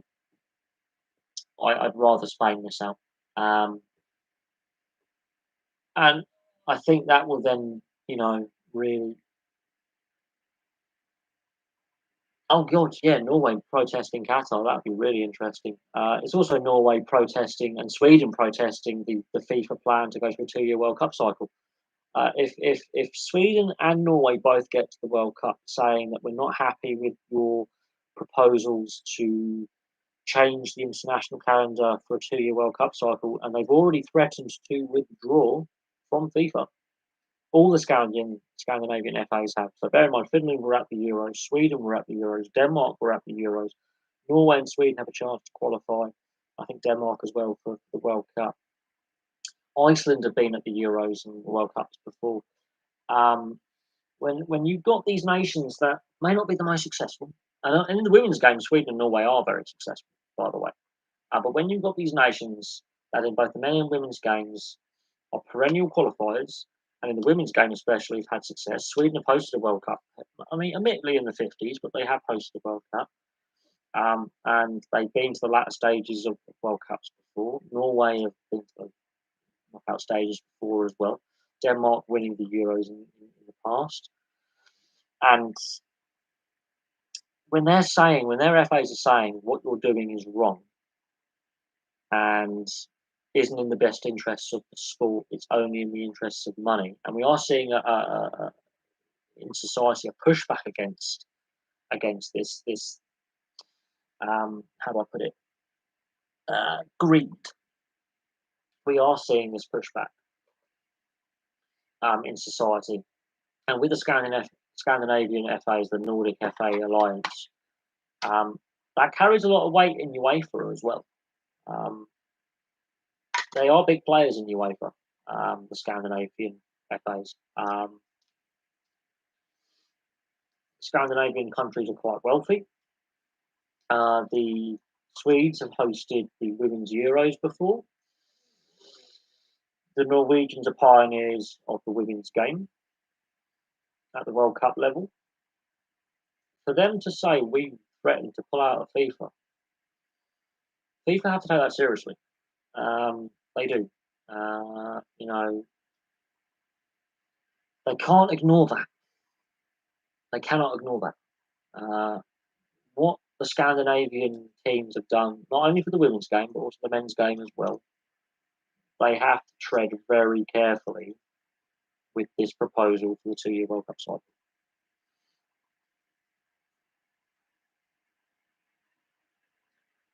Yeah, I mean, Greece have obviously won the Euros before. Wales, they've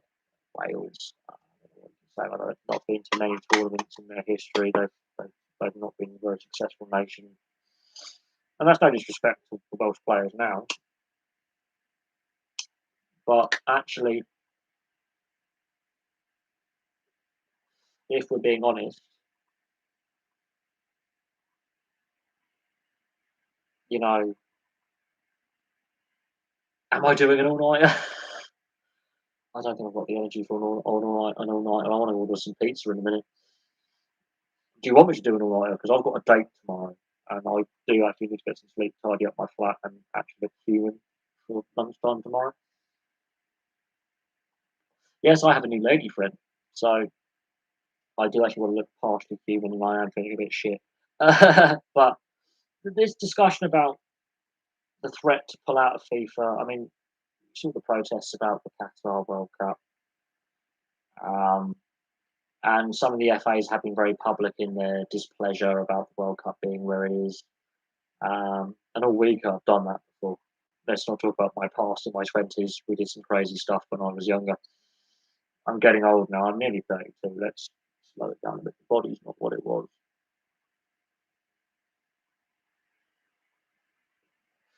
You would think that they wouldn't care, but remember with the European Super League, the German clubs didn't agree to it. They put football first. They put the fans first. So I think Germany may go, we might stick with our Scandinavian cousins and go, actually, we're not so keen on this either. And the German FA fully backed Bayern and Dortmund is saying no to the European Super League. And a lot of the domestic FAs were very strong in their condemnation of that. And UEFA aren't happy with the 2-year format that's been proposed. UEFA are not happy with that at all. So I can see UEFA backing the Scandinavian football associations, and I can see other European nations going, "No, we're pulling out." And it's, I think UEFA are in a very strong bargaining position. They brought in the European Super League, um, and the German clubs were very key to that, and the German FA were very key to that, and the statements that came out were very important.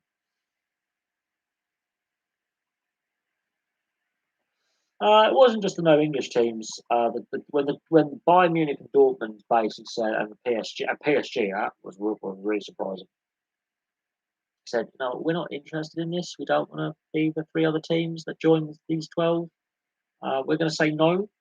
Then the English clubs started coming up, but Chelsea were the first to go. This is a bad idea.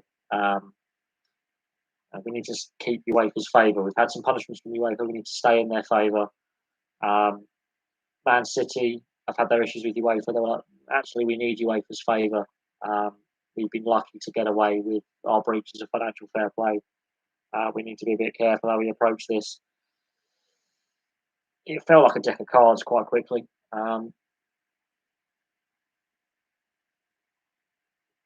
It did collapse quite quickly. The European Super League idea, and the fact that Spain are still clinging on to it, and Spain and Italy are both not secured a qualification to the World Cup.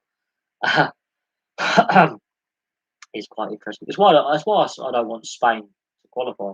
It'd be an even bigger punishment for Real and Barcelona, and a bigger indictment of the Spanish league needing to reform and Spanish clubs needing to reform. Um, and it'd be a wake up call that you're not the best team in the world anymore. Uh, you're not dominating European football anymore. Um, yeah, at the club game, you're not what you think you are. You're not as dominant as you think you are. You're not as important as you think you are. And the greed of the Spanish clubs have shot themselves in the foot. The financial mismanagement of the Spanish clubs has done them, and you know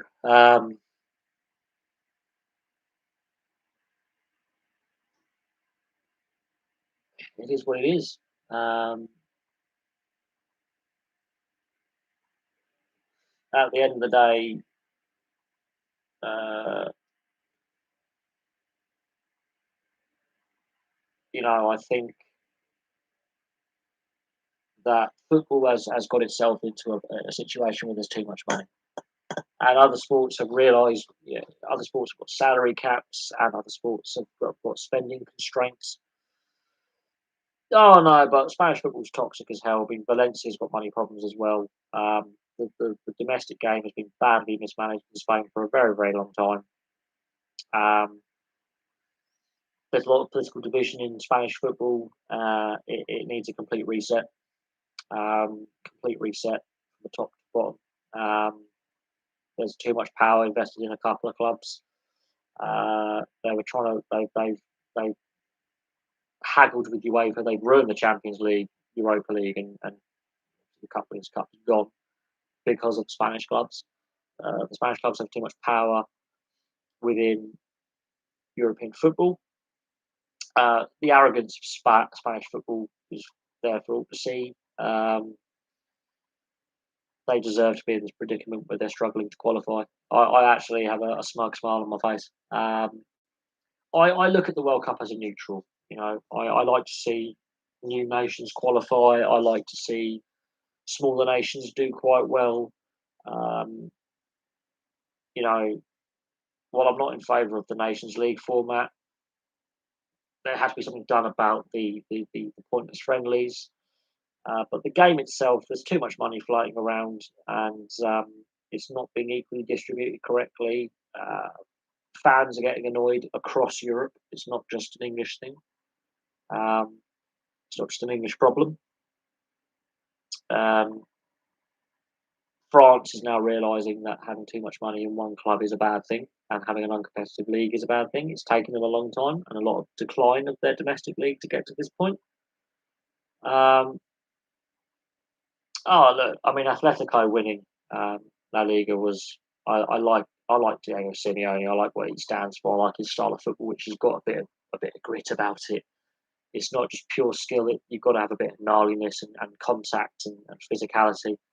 Um, I like Athletic Bilbao with their Basque policy and trying to keep as much of their identity as possible, and they do it on a smaller budget. Um, and they've never been relegated from the Liga. And I don't know how much longer they can do that Basque link policy for much longer, but um, they stick up for themselves when it comes to the Spanish FA. The other Basque and Navarre clubs like San Sebastian and there's another one from the Basque country as well. Racing Santander, um, not so much, but they they fight their corner. The fact that the Spanish FA for so long and the Liga for so long has sucked up to just two clubs has damaged their brand. Those clubs are rightly in financial turmoil, um, toxic fan bases, toxic organisations, and it is actually harming the Spanish national side. And I'm having a warm little chuckle inside because when you allow the power to be in such a small, framework and to be dominated um, in such a way, bad, very bad, and for such a long time, Spanish football has been so badly run that COVID exposed it, and COVID exposed a lot of issues within professional sport, not just in football.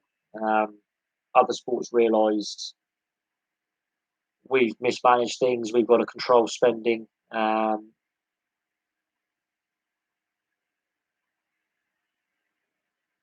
Oh yeah, I mean, we need a change, and I mean, Valencia were the beacon of hope 20 years ago, and they financially ran out of money. Um, Other clubs have got into Europe from Spain over the years. I mean, I remember Celta Vigo having a very strong side in the late 90s. Bilbao has always been a bastion of you know, um, difference, and they've got a great history. One of the most successful clubs in Spain. Um, I think it's time that Real and Barca are brought back to earth and back to humility. Um, their power is weakening. They're busy fighting internally within themselves. They damaged their brands, I think, beyond repair. And Barca, I mean, they're a basket case, and they I want to see Espanyol do quite well and upset the balance in the Barcelona area as well. Um, for too long, power has been held by a couple of clubs in Spain. It's time to. Oh yeah, La Coruña, Deportivo were brilliant as well. Um, there was a period where Barca and Real weren't completely dominant in Spain. You had Valencia, Bilbao, Celta Vigo, Deportivo La Coruña, Villarreal have now started to become competitive again. Um, and it's a breath of fresh air having La Liga suddenly turned on its head. Um, and yeah, and look, Messi hasn't scored a league goal for PSG yet. Messi hasn't set the French league on fire. So you know, um, and don't get me wrong. I mean, I'm just old enough to remember Marseille winning the Champions League, and I remember Lyon, winning 4 league titles in a row, which was a record at the time. And I remember St Etienne and Nancy and Lille, and Montpellier and Toulouse and Bordeaux being competitive, and that's something the French league needs. Is another Lille winning that isn't PSG. I remember Monaco getting to the Champions League final, and losing 2-0 on the night, but they got the Champions League final in the mid 2000s, and yeah, that's something that needs to happen again. Is that kind of underdog story in French football, because if PSG continues to dominate the domestic league, it's going to kill French football. It's going to kill it. Um, Bayern aren't as dominant in the German league. They've been knocked out of the German Cup. Eintracht Frankfurt won it a couple of years ago, and they battered Bayern in the final. Um, Wolfsburg obviously won their Bundesliga title when they did. I mean, Hamburg have fallen hard times. Werder Bremen aren't the side they were. Borussia Mönchengladbach were very dominant in the 70s, and people forget that. I did a history video on Borussia Mönchengladbach. Kaiserslautern aren't the team they were. They've been bouncing up and down the two divisions. You've got Stuttgart, um, Cologne, Schalke.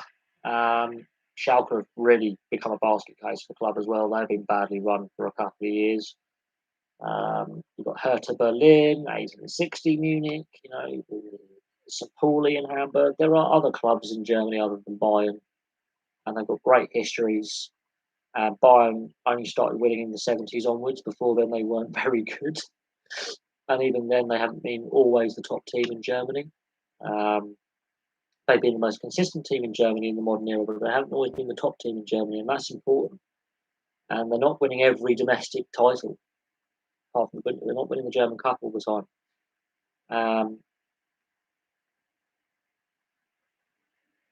You know, it is important that other clubs win silverware and make leagues more competitive.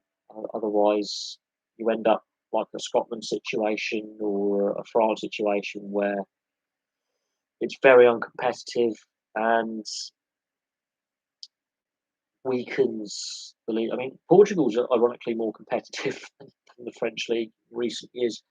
Um, Ajax have started to dominate the Dutch league again, and you know Feyenoord and Alkmaar and Utrecht and Breda, and that it's not as good long term for domestic league plus player development plus the national sides.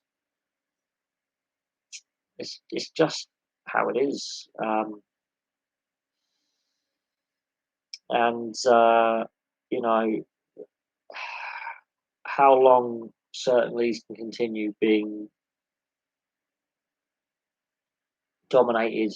I don't know how to describe this, and the way leagues are organised and the power these clubs have within their domestic FAs. I think there's a power shift. Do I consider chess a sport?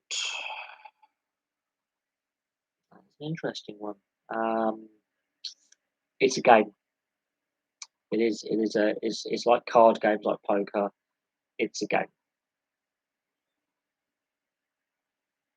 Um, it's a hobby played. It's a tabletop game. Um, it, but then some people don't consider darts and snooker sports, but I do because that you can be professional players. You do have to practice. Chess, it's a difficult one because it does have rules, um, and you know there is a ranking system, and there are world championships and stuff. But it's a board game. It's a pastime. It's a hobby. Um,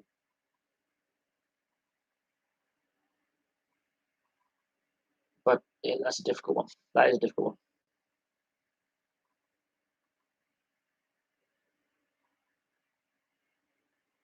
I just hate Villa and teams that keep winning. Spoken like a true Brummie there. Um, Villa are founders of the Football League, historical club. They've won in Europe. They've won domestically. Obviously, it's been a long time for Villa without a trophy, and that has to be noted. But in my lifetime, Villa have won silverware. In my lifetime, Sheffield Wednesday have won silverware. Um, Leeds have won silverware, and these are clubs that, yeah, are not as successful as they used to be, but in the past were the best teams in the country. And that's the joy of having a competitive league system. Is Harry Maguire's comments about his celebration were not aimed at my match review last night. That's a celebration born out of frustration. Um, but when he was being criticised by players who've done that celebration themselves, rank hypocrisy. I think Roy Keane is right to criticise because he was a type of player who wore his heart on his sleeve in the sense that he really was an angry player, and a consummate professional. I will say that about Roy Keane. All the people who don't like him and all that. Um, he didn't like opposition players doing it, and he was very hard on his teammates for doing it as well. If the Man United or Celtic teammate or Nottingham Forest teammate celebrated in a similar fashion, he let them know about it. Um, in my opinion, that is a celebration born out of frustration at the media spotlight on him, the fans getting on his back, um, frustration in his own performances. But it's a goal from a defender who's got defensive issues, not goal scoring issues. He's very good from set plays. He's very good in the box from set plays. There's no doubt on Harry Maguire being very effective coming up from the back for set plays. The problem with Maguire is his defence the defence side of his game wasn't challenged last night and won't be challenged on Monday night if he starts against San Marino. But his league form for Man United has been atrocious. Um, he didn't have these bad performances as regularly for Leicester and Hull because he wasn't the senior centre back. He had a senior partner. I don't think he's the right guy to be captain of Man United, but I'm not sure if you've got a captain of Man United really at the moment who's of that leadership level. Um, he works better when he's an equal or junior partner in that centre back partnership. Um, and it, so that's my opinion on Harry Maguire. He'll bring it up. Friends and family lose the most recent Westminster. Yes, you did win the League Cup against Arsenal, and there was a bit of an own goal in there to help you. Um, Putting it out there. Yes, Birmingham City winning that League Cup a few seasons back against an Arsenal side that blew it. You got relegated that season as well, mind. But Birmingham City is an interesting one. Obviously, the West Midlands is a hotbed of football, and it's not just Birmingham, Villa, West Brom, and Wolves. You've got Walsall as well, are a solid professional outfit in the lower leagues. Obviously, you've got Coventry on the edge of the West Midlands as well. So the West Midlands has produced some real top quality sides over the years who've all won silverware at some point in their history, apart from I think Walsall maybe haven't. But all the other clubs have won trophies at points in their history. And have got great fan bases, solid fan bases, and the West Midlands and Birmingham as a city is the second city in England. Um, and sorry, Hull Moors, yes, they are. Again,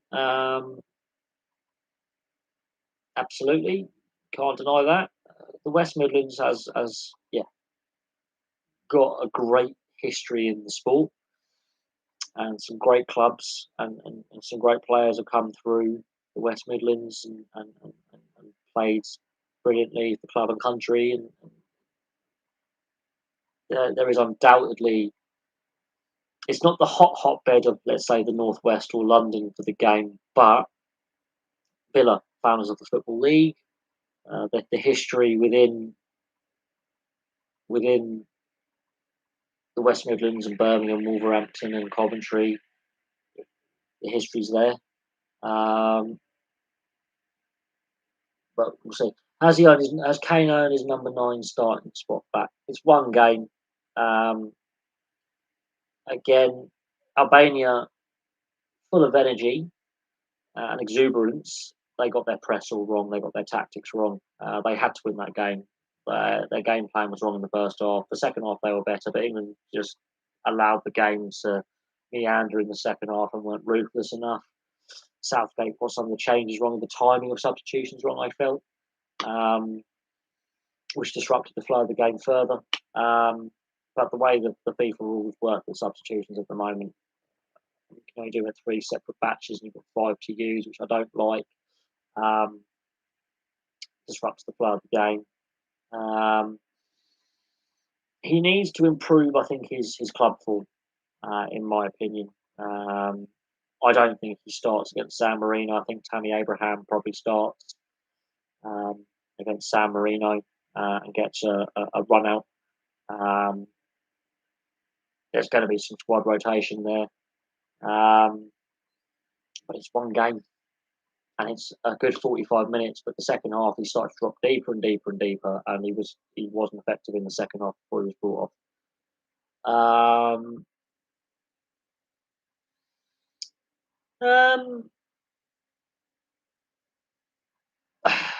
It's an interesting one. Ings might get a run out against San Marino. Tammy Abraham came on in the second half, like for like, and he's playing for a club that's in form in Chelsea. So, in my opinion, I think Southgate should give a bit of squad rotation against San Marino. We're going to win the game. give some game time to some of the squad players. Let them have that experience of getting some game time, uh, which helps with the depth as well. But it's one game for Harry Kane. He's got to improve the Spurs under Conte. He has to start getting those goals in again because there are a lot of question marks. Obviously, losing Vardy from the setup, I think, is a big loss, considering how he's been so consistent over the last couple of years and what he brings with his high energy, his high press, his tenacious terrier-like attitude. He always plays on the last shoulder and will challenge defences if they play a high line and a high press. So losing him from the international setup is a mistake by Southgate. You still need to have one or two experienced veteran players who've been playing a long time in the professional game in your squad. You don't have enough of that. But is Harry Kane more happy with England than Spurs? I don't know. It is one game, and he did play very, very well for 45 minutes. He was on the pitch for about 60, 70 minutes. And in the second half, from the kick-off of the second half all the way till he was taken off, he reverted to how he's been playing for Spurs, and he reverted to type where he was dropping deeper, less effective. The link-up play wasn't as good. So he had a purple patch for 45 minutes. It's 45 minutes. And in my opinion, Tammy Abraham should have come on at half-time, had a 45-minute run-out. Once the game was won, clearly, Tammy Abraham should have come on earlier.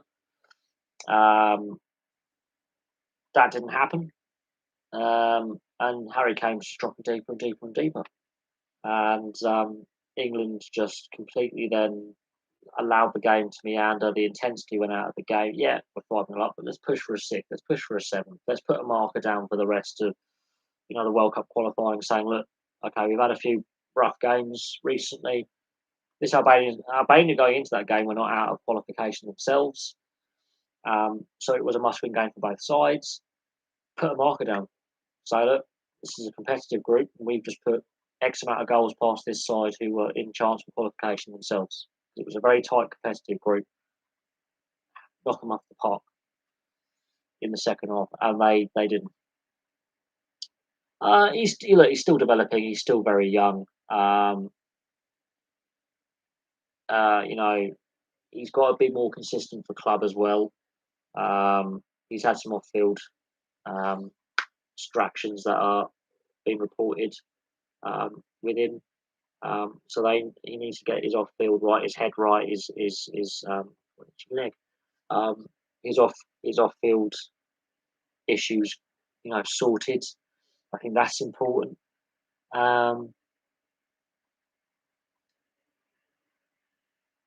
But yeah, there's also a lot of other players coming through at the same time, which is important. Depth is important, and we've only got one more competitive international and a couple of friendlies before the World Cup this time next year. It's very difficult to get those players game time. I think there's a few Nations League games as well next year, so there's not a lot of competitive internationals in which to get game time for players. So I think the changes are going to be run tomorrow night. Obviously, a lot can happen in 12 months with players' form and injuries and some players retiring, or getting injured or suspended. So things can happen between now and next November.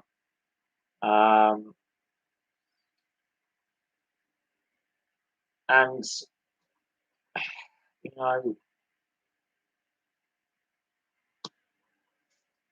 Monday night is a perfect opportunity for some of these squad players to get a good run out, a good 90 minutes or a good 60 or 70 odd minutes if they're, fresh in. Smith Rowe, I think, should start and be given some responsibility and a good run out. Tammy Abraham, I think, needs to get more than just 20 or 30 minutes at the end of the game. Chilwell played pretty well. Grealish should start possibly be captain for the game. Maybe Henderson gets a rest from midfield. So there's options for the San Marino game where you can experiment a little bit. It doesn't mean as much. Obviously, we've got to get the result and win well, but that is an opportunity to get some of these young players in or some of these squad players a bit of game time. The goalkeeper, whoever's in goal, doesn't really matter. It's about the outfield players getting those combinations and game time. Um, so it'll be interesting. Um,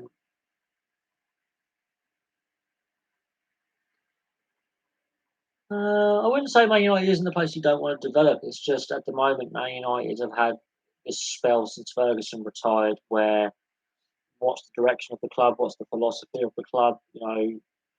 There's a lack of leaders in that squad. Always pressure on the manager.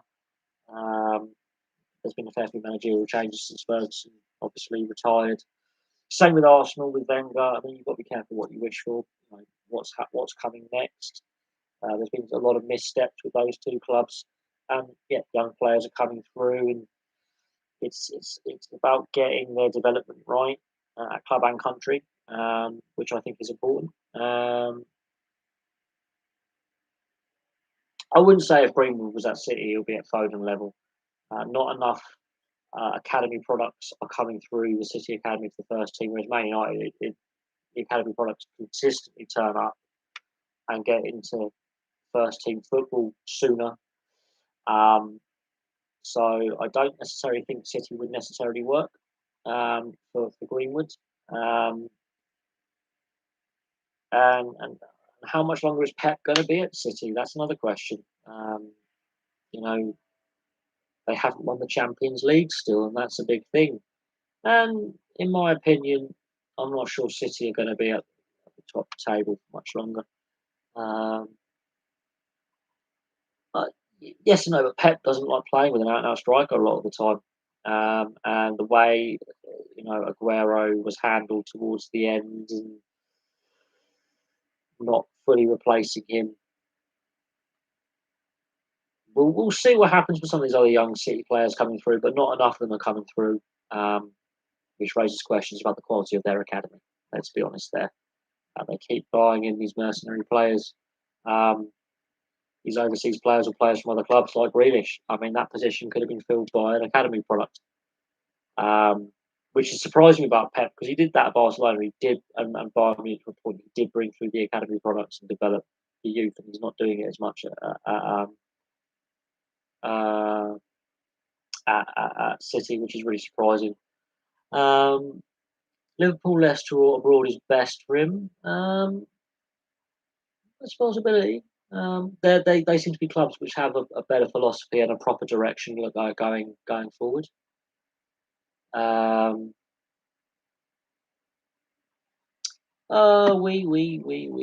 have a right wing fascist who's appeared, and let's get rid of you.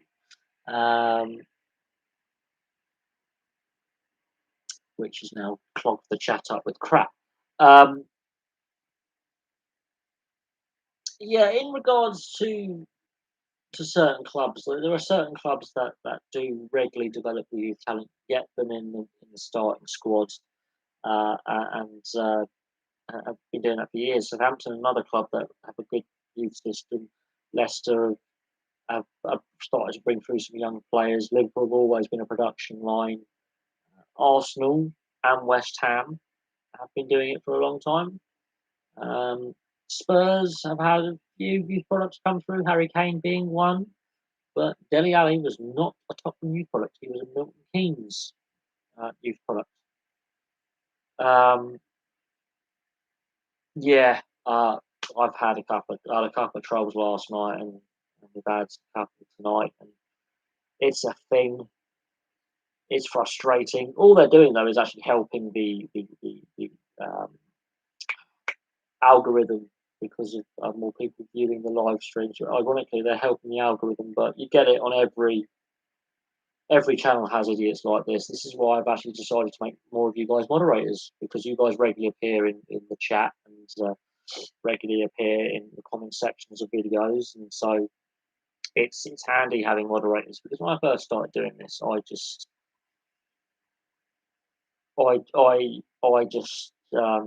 underestimated when I initially started doing live streams. The channel grew very very quickly in regards to what it was to where it became by the end of 2018, and I just could not keep up with the chat. So I started noticing those, such as yourself, who were regular viewers and regular commenters. And I just went, bang, you're going to be moderators. Anyone who asks to be a moderator doesn't get made a moderator. That's something else that I've made sure of. It's something I've learned from other channels is if people ask me moderators, don't make them moderators. Those who don't ask but regularly appear in the comment sections and in the chat and regularly view videos and bring their friends into view videos, which I would like you guys to do, is to tell your friends about the channel and get them to subscribe as well. You're the ones who I want to be moderators because you're part of the community that we built.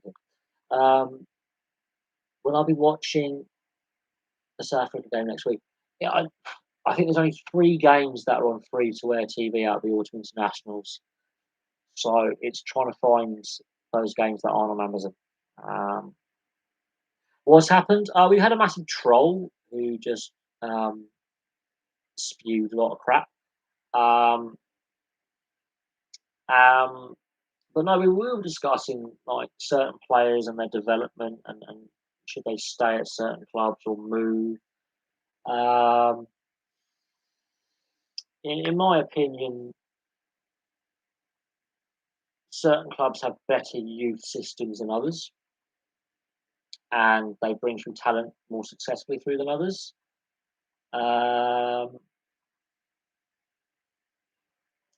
And certain other clubs just constantly keep bringing in the overseas talent or the talent from other clubs, like City, Wolves, for example. Their youth systems aren't as good. Their academies aren't producing those players who make it to the first team. Man United, for all the flaws they've got with the senior squad, their youth system works. Fact. Liverpool, youth system works. Fact.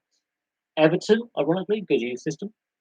Arsenal, Southampton, Leicester have started to show signs their youth system is producing talent again. West Ham, I mean, Mark Noble, I mean, he's a West Ham boy through and through. He's only ever played for one club, so he's a one club guy. But other clubs like City, their youth system isn't working as effectively. And that for me is a big red flag for long-term stability and long-term consistency. So what happens when Pep moves on? I can see City having a bit of an implosion.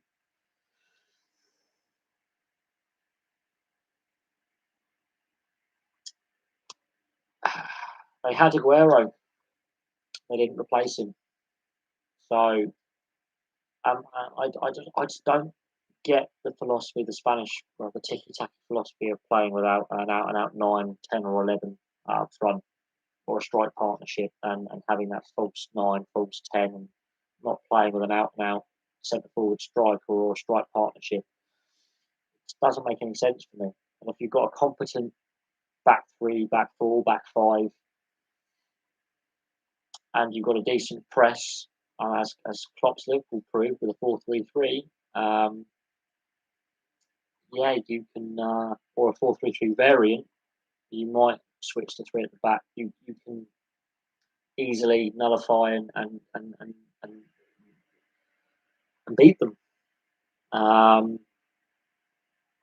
So you've got to take it to them in the midfield and have a competent press where the team presses as one. If you've got to go up in ones and twos, you're not going to do it. But if you attack them as a unit, pressurise them as a unit, or hit them on the counter attack, they're defensively I'm not sold on City. And this season they're not looking as potent as they were in previous years. I don't think we see their record-breaking seasons again. I think they peaked as a group, and they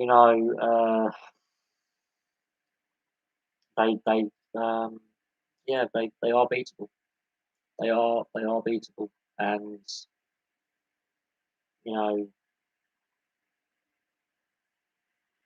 it's a difficult one, but they are beatable. I think Chelsea are the team to beat this season. Losing in the League Cup as well to West Ham, a competition they've dominated since Pep been there. There are signs there that there are some cracks appearing, and I'm not sure how much longer Pep's going to be there. If they have a down season this year where they don't win any silverware at all, for example, is Pep on the way out? Do they go with the change of direction now? And then what does that mean going forward for City? Pro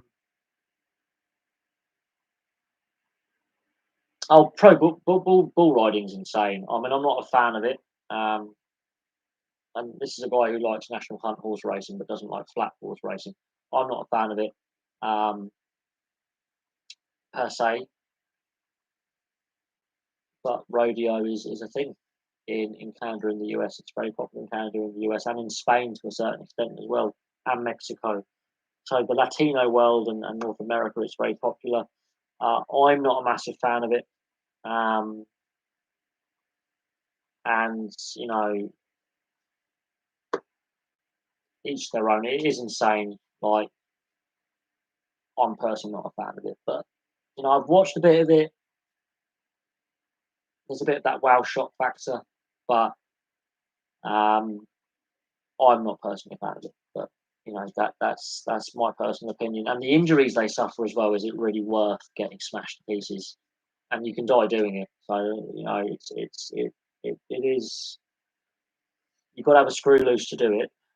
Don't get me wrong, I love some of my extreme sports, but that's something that, just for me, national hunt racing is dangerous enough. But yeah, I'm not personally a big fan of it. Well, of course, Catalonia is going to go against the Spanish government. Anything that's anti-Madrid is what they're going to do.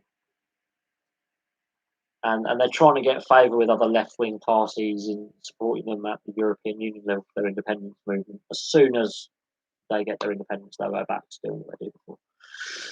It's all politics with them. All politics with them. And the EU doesn't want them being independent. So the other left-leaning parties in Europe are very cautious about supporting the independence movements of countries and all that, because it then affects the European Union brotherhood that we have. But that's a debate for the other channel. In reality, it's a debate for the political side of things for the other channel. And yeah, that's a debate for the other channel. But I'm not a fan of it. Oh, look, Spain's a basket case of the country, really. Just read up on the Spanish Civil War. That's basket case enough. That doesn't shock you, then nothing will. But when it comes to football, they get a bit feisty at the El Clasico. Between Barcelona and Madrid, there's a lot of politics behind that derby. There's a lot of hatred between the fan bases. And people forget, like, Espanyol Barcelona is a big derby in Barcelona itself. That's got a lot of politics behind it as well, and it doesn't really get the sale overseas that it should. And Atletico and Real is a big derby because of the politics behind the working class neighbourhoods that support Atletico, and the middle and upper class neighbourhoods that support Real. And so that is a spicy one. And then you've got Bilbao Barcelona, or Bilbao Espanyol, Racing Santander Espanyol, the Seville derby between Betis and Sevilla, Valencia when they play some of the big clubs, that gets a bit tasty. You've got some of the other clubs around Madrid, such as Gijon and Villarreal. La Coruña, Deportivo, and Celta Vigo is a big one as well. But again, the obsession with El Clasico is what's harming La Liga, because there's some other big derbies there you could sell to a global audience, but La Liga tries to market two toxic clubs. He's 38. Yes, 38-year-old Dani Alves has re-signed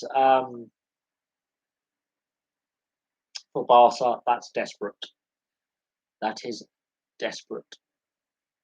Um,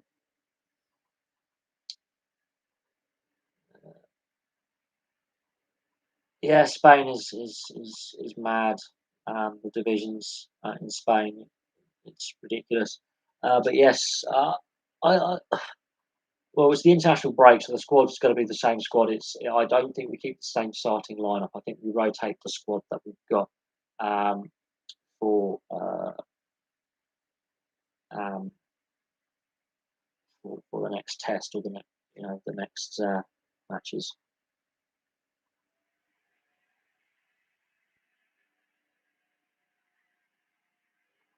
Oh, you had to turn the channel over. Yeah, I mean, if you've got pets, they can get a bit in the way or go nuts. It is what it is. Um, yeah, I mean, look, Xavi, it's a desperate move. He's only been given a his transfer budget 10 million. He's going to be selling players in the January window. Um, they need to make money back. Um, I don't think it's the right appointment, but they're trying to mould Xavi as the next Pep, which is ridiculous. He's been coaching in Qatar. He couldn't make this stuff up. Um, and yeah, they win their first game after they announce him, but I don't know.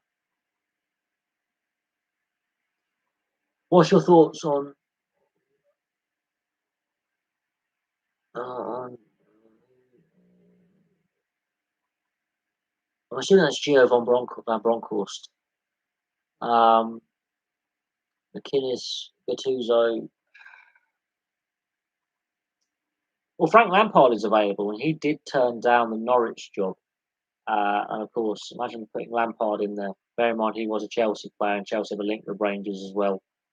Just imagine Lampard going there. He is available. Um,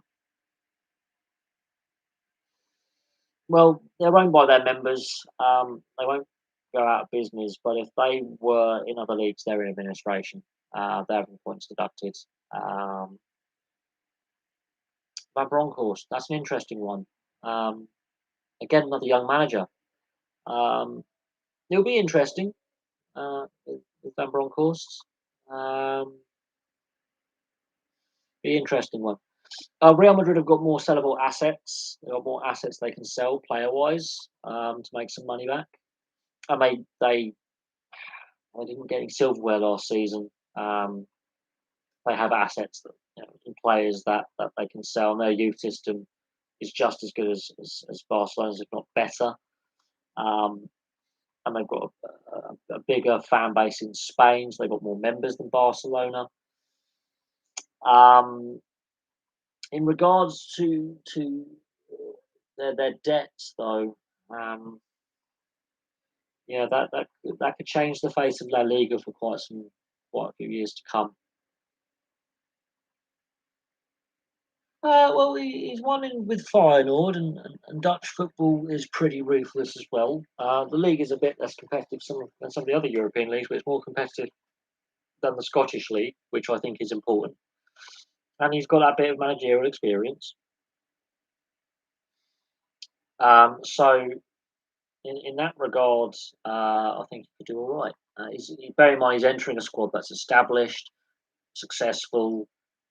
There's that the building blocks are being left there by Gerrard, so Gerrard left the club in a better state than what he found it. I think he could do all right. I don't see why not.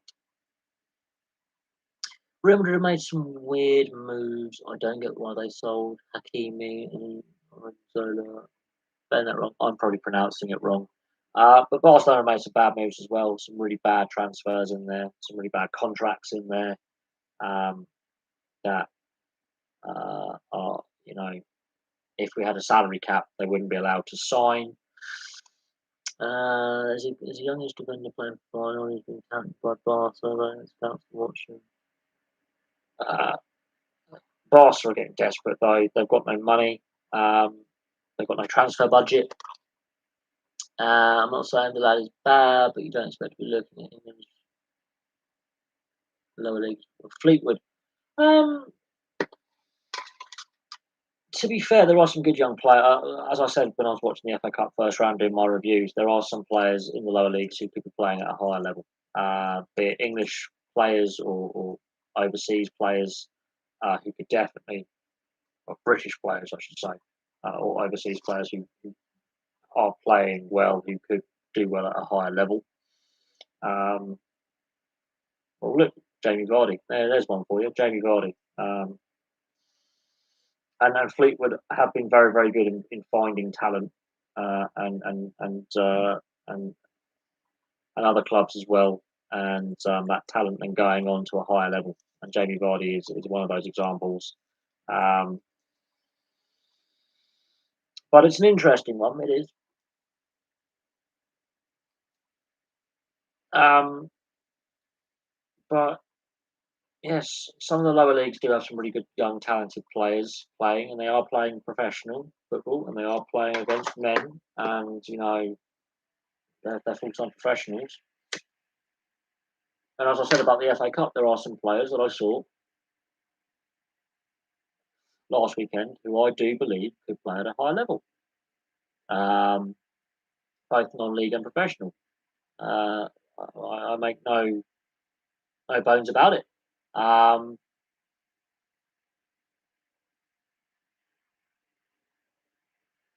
what's this comment? What's this comment? Let's have a look. It's the new thing though, isn't it? Signing young English players for cheap and selling them for millions back to the Prem. Yeah, a lot of these young talented players have come through academies and been released, and they weren't given their opportunity, or they were sent out on loan and signed on a free or a reduced fee, and they weren't given a lot of game time higher up the league ladders, and these lower league clubs actually turn them into professionals and make them better players. And as I say, when Berry went out of business, and with other clubs in the lower league struggling financially, you know, it just shows how important the football pyramid is. A strong base, a strong foundation breeds a strong league system. You start weakening that, or clubs going out of business, it actually long term affects the health of a competition. Look at Super League and Rugby League. The lower levels is just not competitive enough. Hence why Australia and the NRL is better, and why the best British and hopefully French talent, future French talent, go to Australia. You need to have strong foundations at the lower levels, be it in a franchise system in North America or a promotion relegation in Europe system. If the lower levels are weak and unstable, the higher levels will struggle as well. There'll be less players available at a decent level. Barca may have been one of the many clubs going to Birmingham to watch Bellingham before he chose Dortmund, and they didn't want to miss out again. No more snobbery about English players. Um, yeah, well, Lineker went to Barcelona for a while. He did play in Barca. So English players have gone to Spain before. To various levels of success. Beckham to Madrid, Irene to Madrid, Woodgate to Madrid. Obviously, Gary Lineker in the past did go to Barca towards the end of his career. Um, I just think, as it is, they don't have the money to spend to entice these clubs that have these young talented players or these players on their books to get them.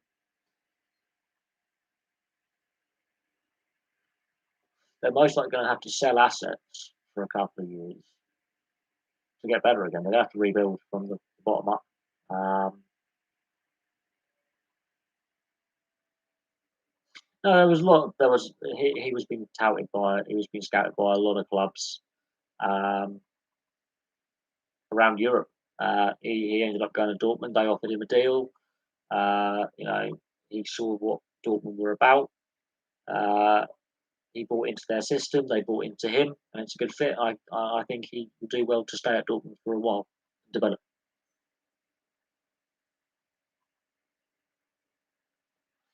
Uh, which is a good thing. Yeah, you get these generational talents. It's about what he does now in his late teens, early 20s, and that next step. If he peaks too soon or doesn't take that next step and his ceiling's lower, then he's a good talented young player with potential. What is his potential? What is his limit? Um,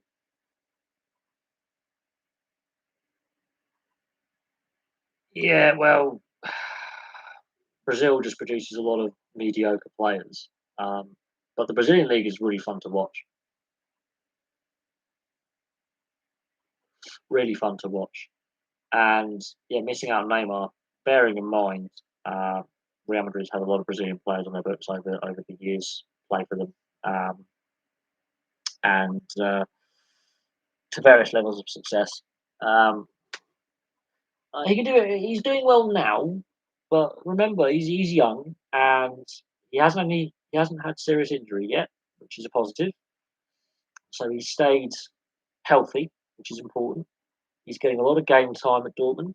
Um, Obviously, Sancho is now left Dortmund, but he's still there. So he's getting the game time, which is definitely important. Um, so he's developing in that sense. Would he get the game time at a Premier League club? And that's another important thing is he's been given the responsibility and he's been like, alongside Haaland at Dortmund to do what he's doing. They've got the right philosophy, a mix of youth and experience there. They've gone through a bit of a down spell the last couple of seasons. They're on the upward trajectory again. Um, Bayern are looking a little bit human, which is important for the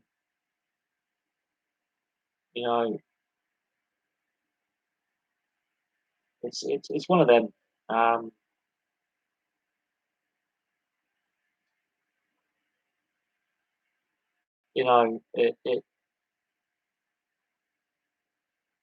it's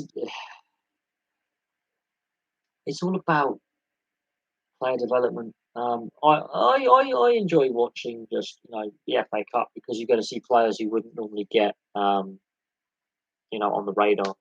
Um, no, I don't think they've become a selling club. I think they had to go through a rebuild phase. They've had money issues in the past. They're one of the biggest clubs in Germany. They don't want to be a selling club, but at times they've been forced to um, for financial reasons. They've had some financial issues in their history, so they've been forced to um, sell some of their best talent in recent years. On saying that, Bayer Leverkusen, for example, another good club in Germany that are less successful now than what they were. Every club goes through their highs and lows. Munich are obviously had their dominant spell. I don't think it lasts much longer. They will have a down spell at some point. Um, there's only so long you can keep winning all the time in a competitive league. And people go, the German league is competitive. It is competitive historically. Um, and this is what the French league is finding out. You know, it's damaging them because the best French players don't play in France.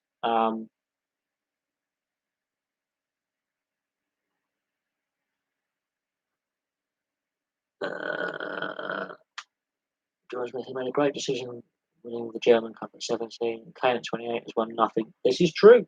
Harry Kane, while he's won individual awards, at club level he's not successful.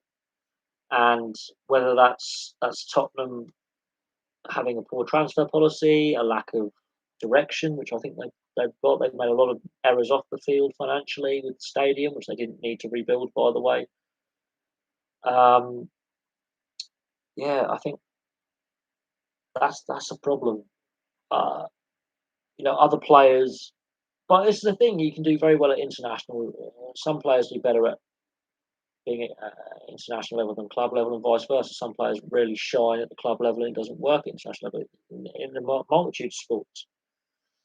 And we've had the same discussion about team players in the NHL, um, like Conor McDavid winning loads of individual awards, not winning the Stanley Cup.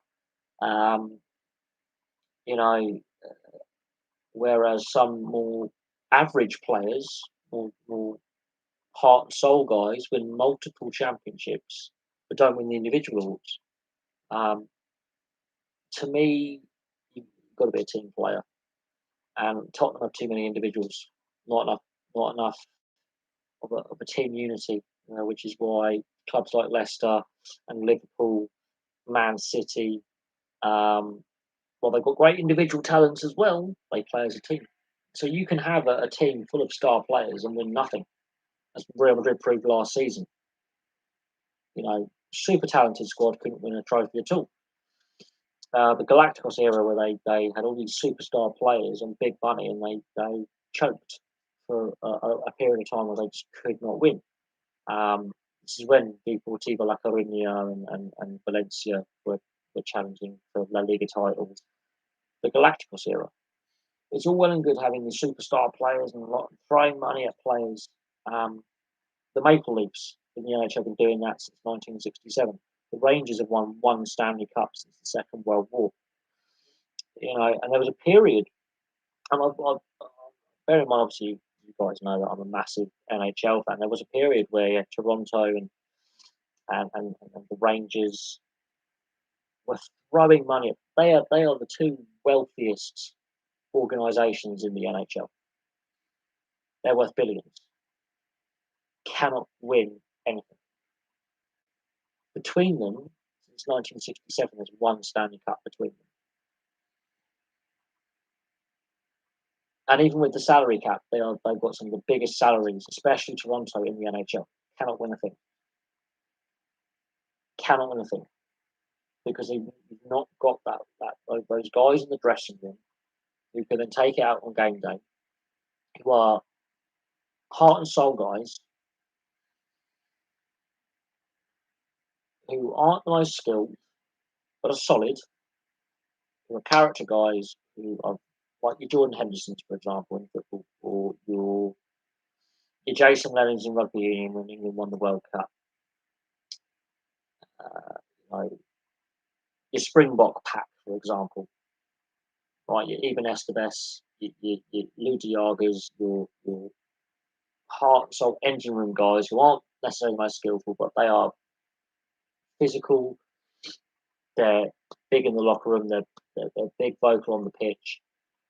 They're not necessarily a captain, but they're the character guys. They're the energy guys, and you can throw money at superstar players and go, look, we've got the most skilled lineup, like the Dutch in '74 and '78 with Total Football. A team of superstars who choked in big games. The golden generation for England. But that's different because that's not club football, that's international. But the same principle applies. You can have a team of superstars, and England had that from 1996 through to 2012. So there was a lengthy period where, for about 14 years, England had these one of the best midfields on paper and some of the best strikers on paper, some of the best goalkeepers. Some of the David Seaman was a world class keeper. I mean, Nigel Martin was a solid backup.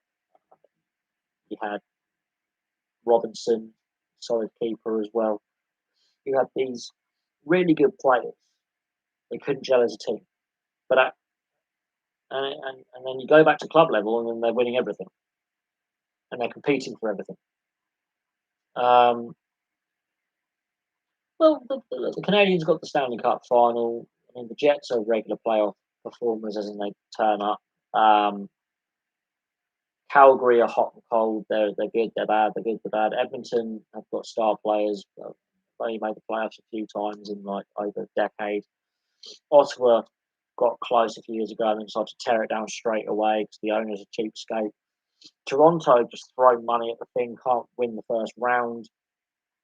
And there was one year when no Canadian teams, I think it was 2016, not a single Canadian team made it to the playoffs, which hadn't happened for years. And Montreal have got a lot of problems, and they're not a good side at the moment. And their obsession with having a GM and a coach who has to be bilingual, I think, is absurd. That's a media thing, and that's a portion of the fan base. They're stuck in the bloody 50s in their logic. Toronto just throw money at the situation, and they don't have those grit guys who drop the gloves and put the hits in. They're too soft. They've got too much skill and not enough grit and an engine room in their setup. There's no balance to their team. Ottawa are too young. Vancouver is just a basket case every season. To be fair, they're a mess. They're just a disaster. It is what it is. No, nope, not even close. The market's not big enough, and the Canadian dollar is too weak. Economically, it doesn't make sense. It will cost more for an owner to run a team to make a profit. Profit margin will be smaller, and with the amount of money the NHL has lost, which is not as much as it could have been, but they have lost a lot of money due to COVID. That pushes that even further down. And you'll get less money from relocation fees and expansion fees. And I don't think the NHL is going to expand past 32 teams. It's not going to happen. It's not going to happen. And yeah, the debate about the original Jets and the original Nordiques, obviously in the mid 90s, relocating south to the US, to Arizona and Colorado, respectively, happened because of economics. It wasn't because the teams were terrible. It was economics. It wasn't because the fans weren't turning up. The fans were exceptionally passionate about, and they were turning up in numbers. It was economics.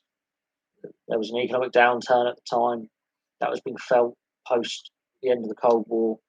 The early 90s recession hit Canada harder than the US and Europe, and the Canadian economy was in a tank.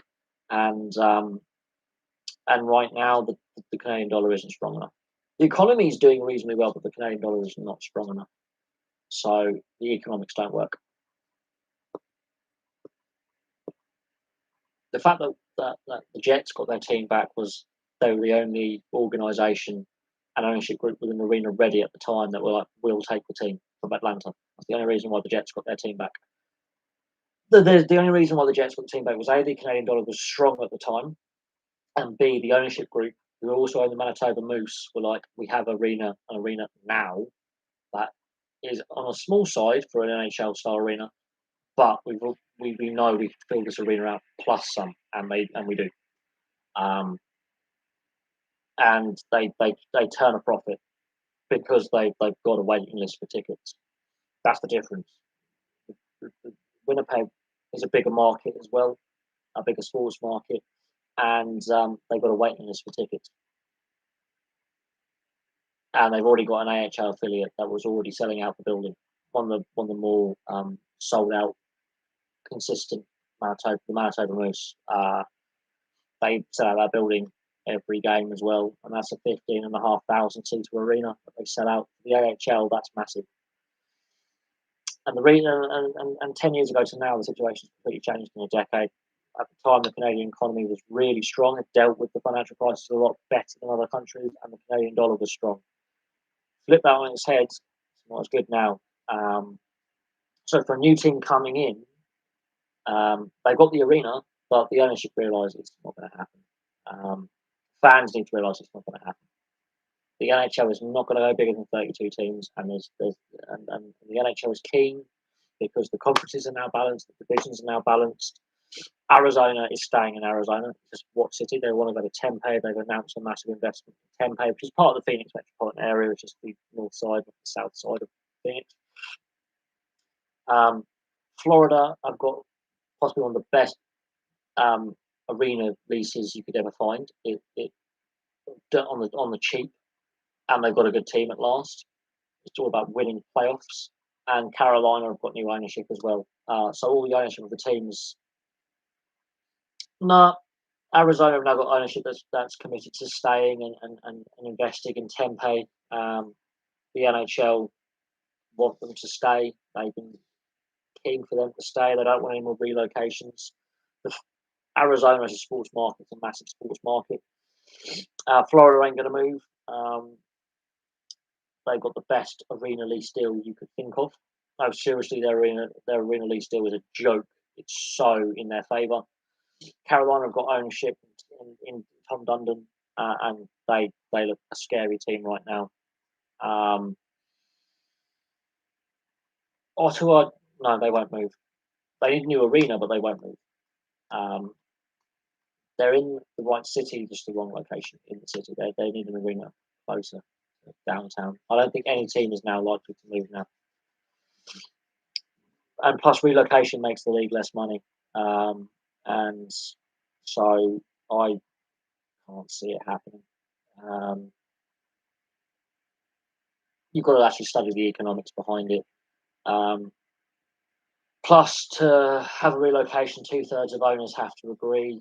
And if you was to move Arizona to Quebec, you screw up the conferences, you screw up the divisions, which just got balanced with expansion from Seattle. So, plus, Arizona made money out of the Seattle expansion, so they're not going to move.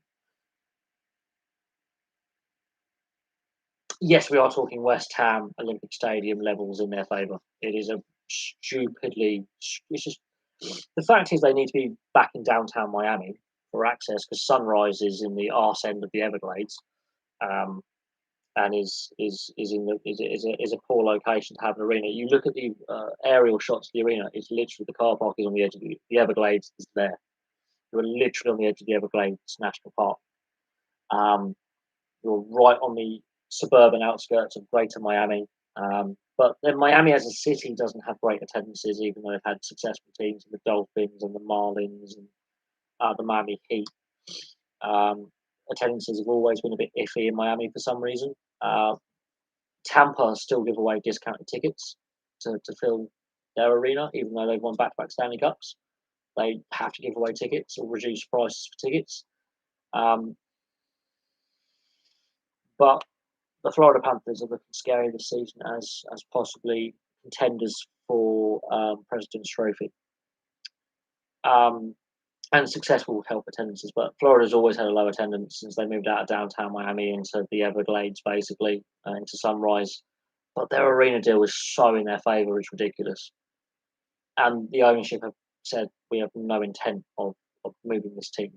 The owners are using it as a tax write-off. And now they're starting to become a successful team. There is no likelihood of them moving. Like no likelihood at all. I don't think any team. I mean, Arizona's the most likely, but even then, the league doesn't make enough money from expansion fees compared to for relocation fees compared to expansion fees. They're a lot less. They can't charge as much. And Arizona has got an owner who wants to stay in Arizona. Florida got an owner who wants to stay in Florida. Carolina is working now. They're making money again. And the league as a whole, with the expansion of Seattle, that's a lot of money coming to the league. There's no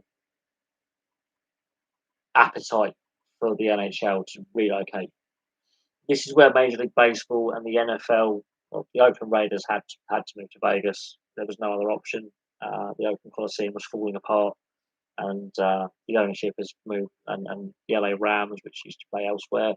The NFL has had a fair few relocations in recent times. Major League Baseball has had a fair relocations in recent times,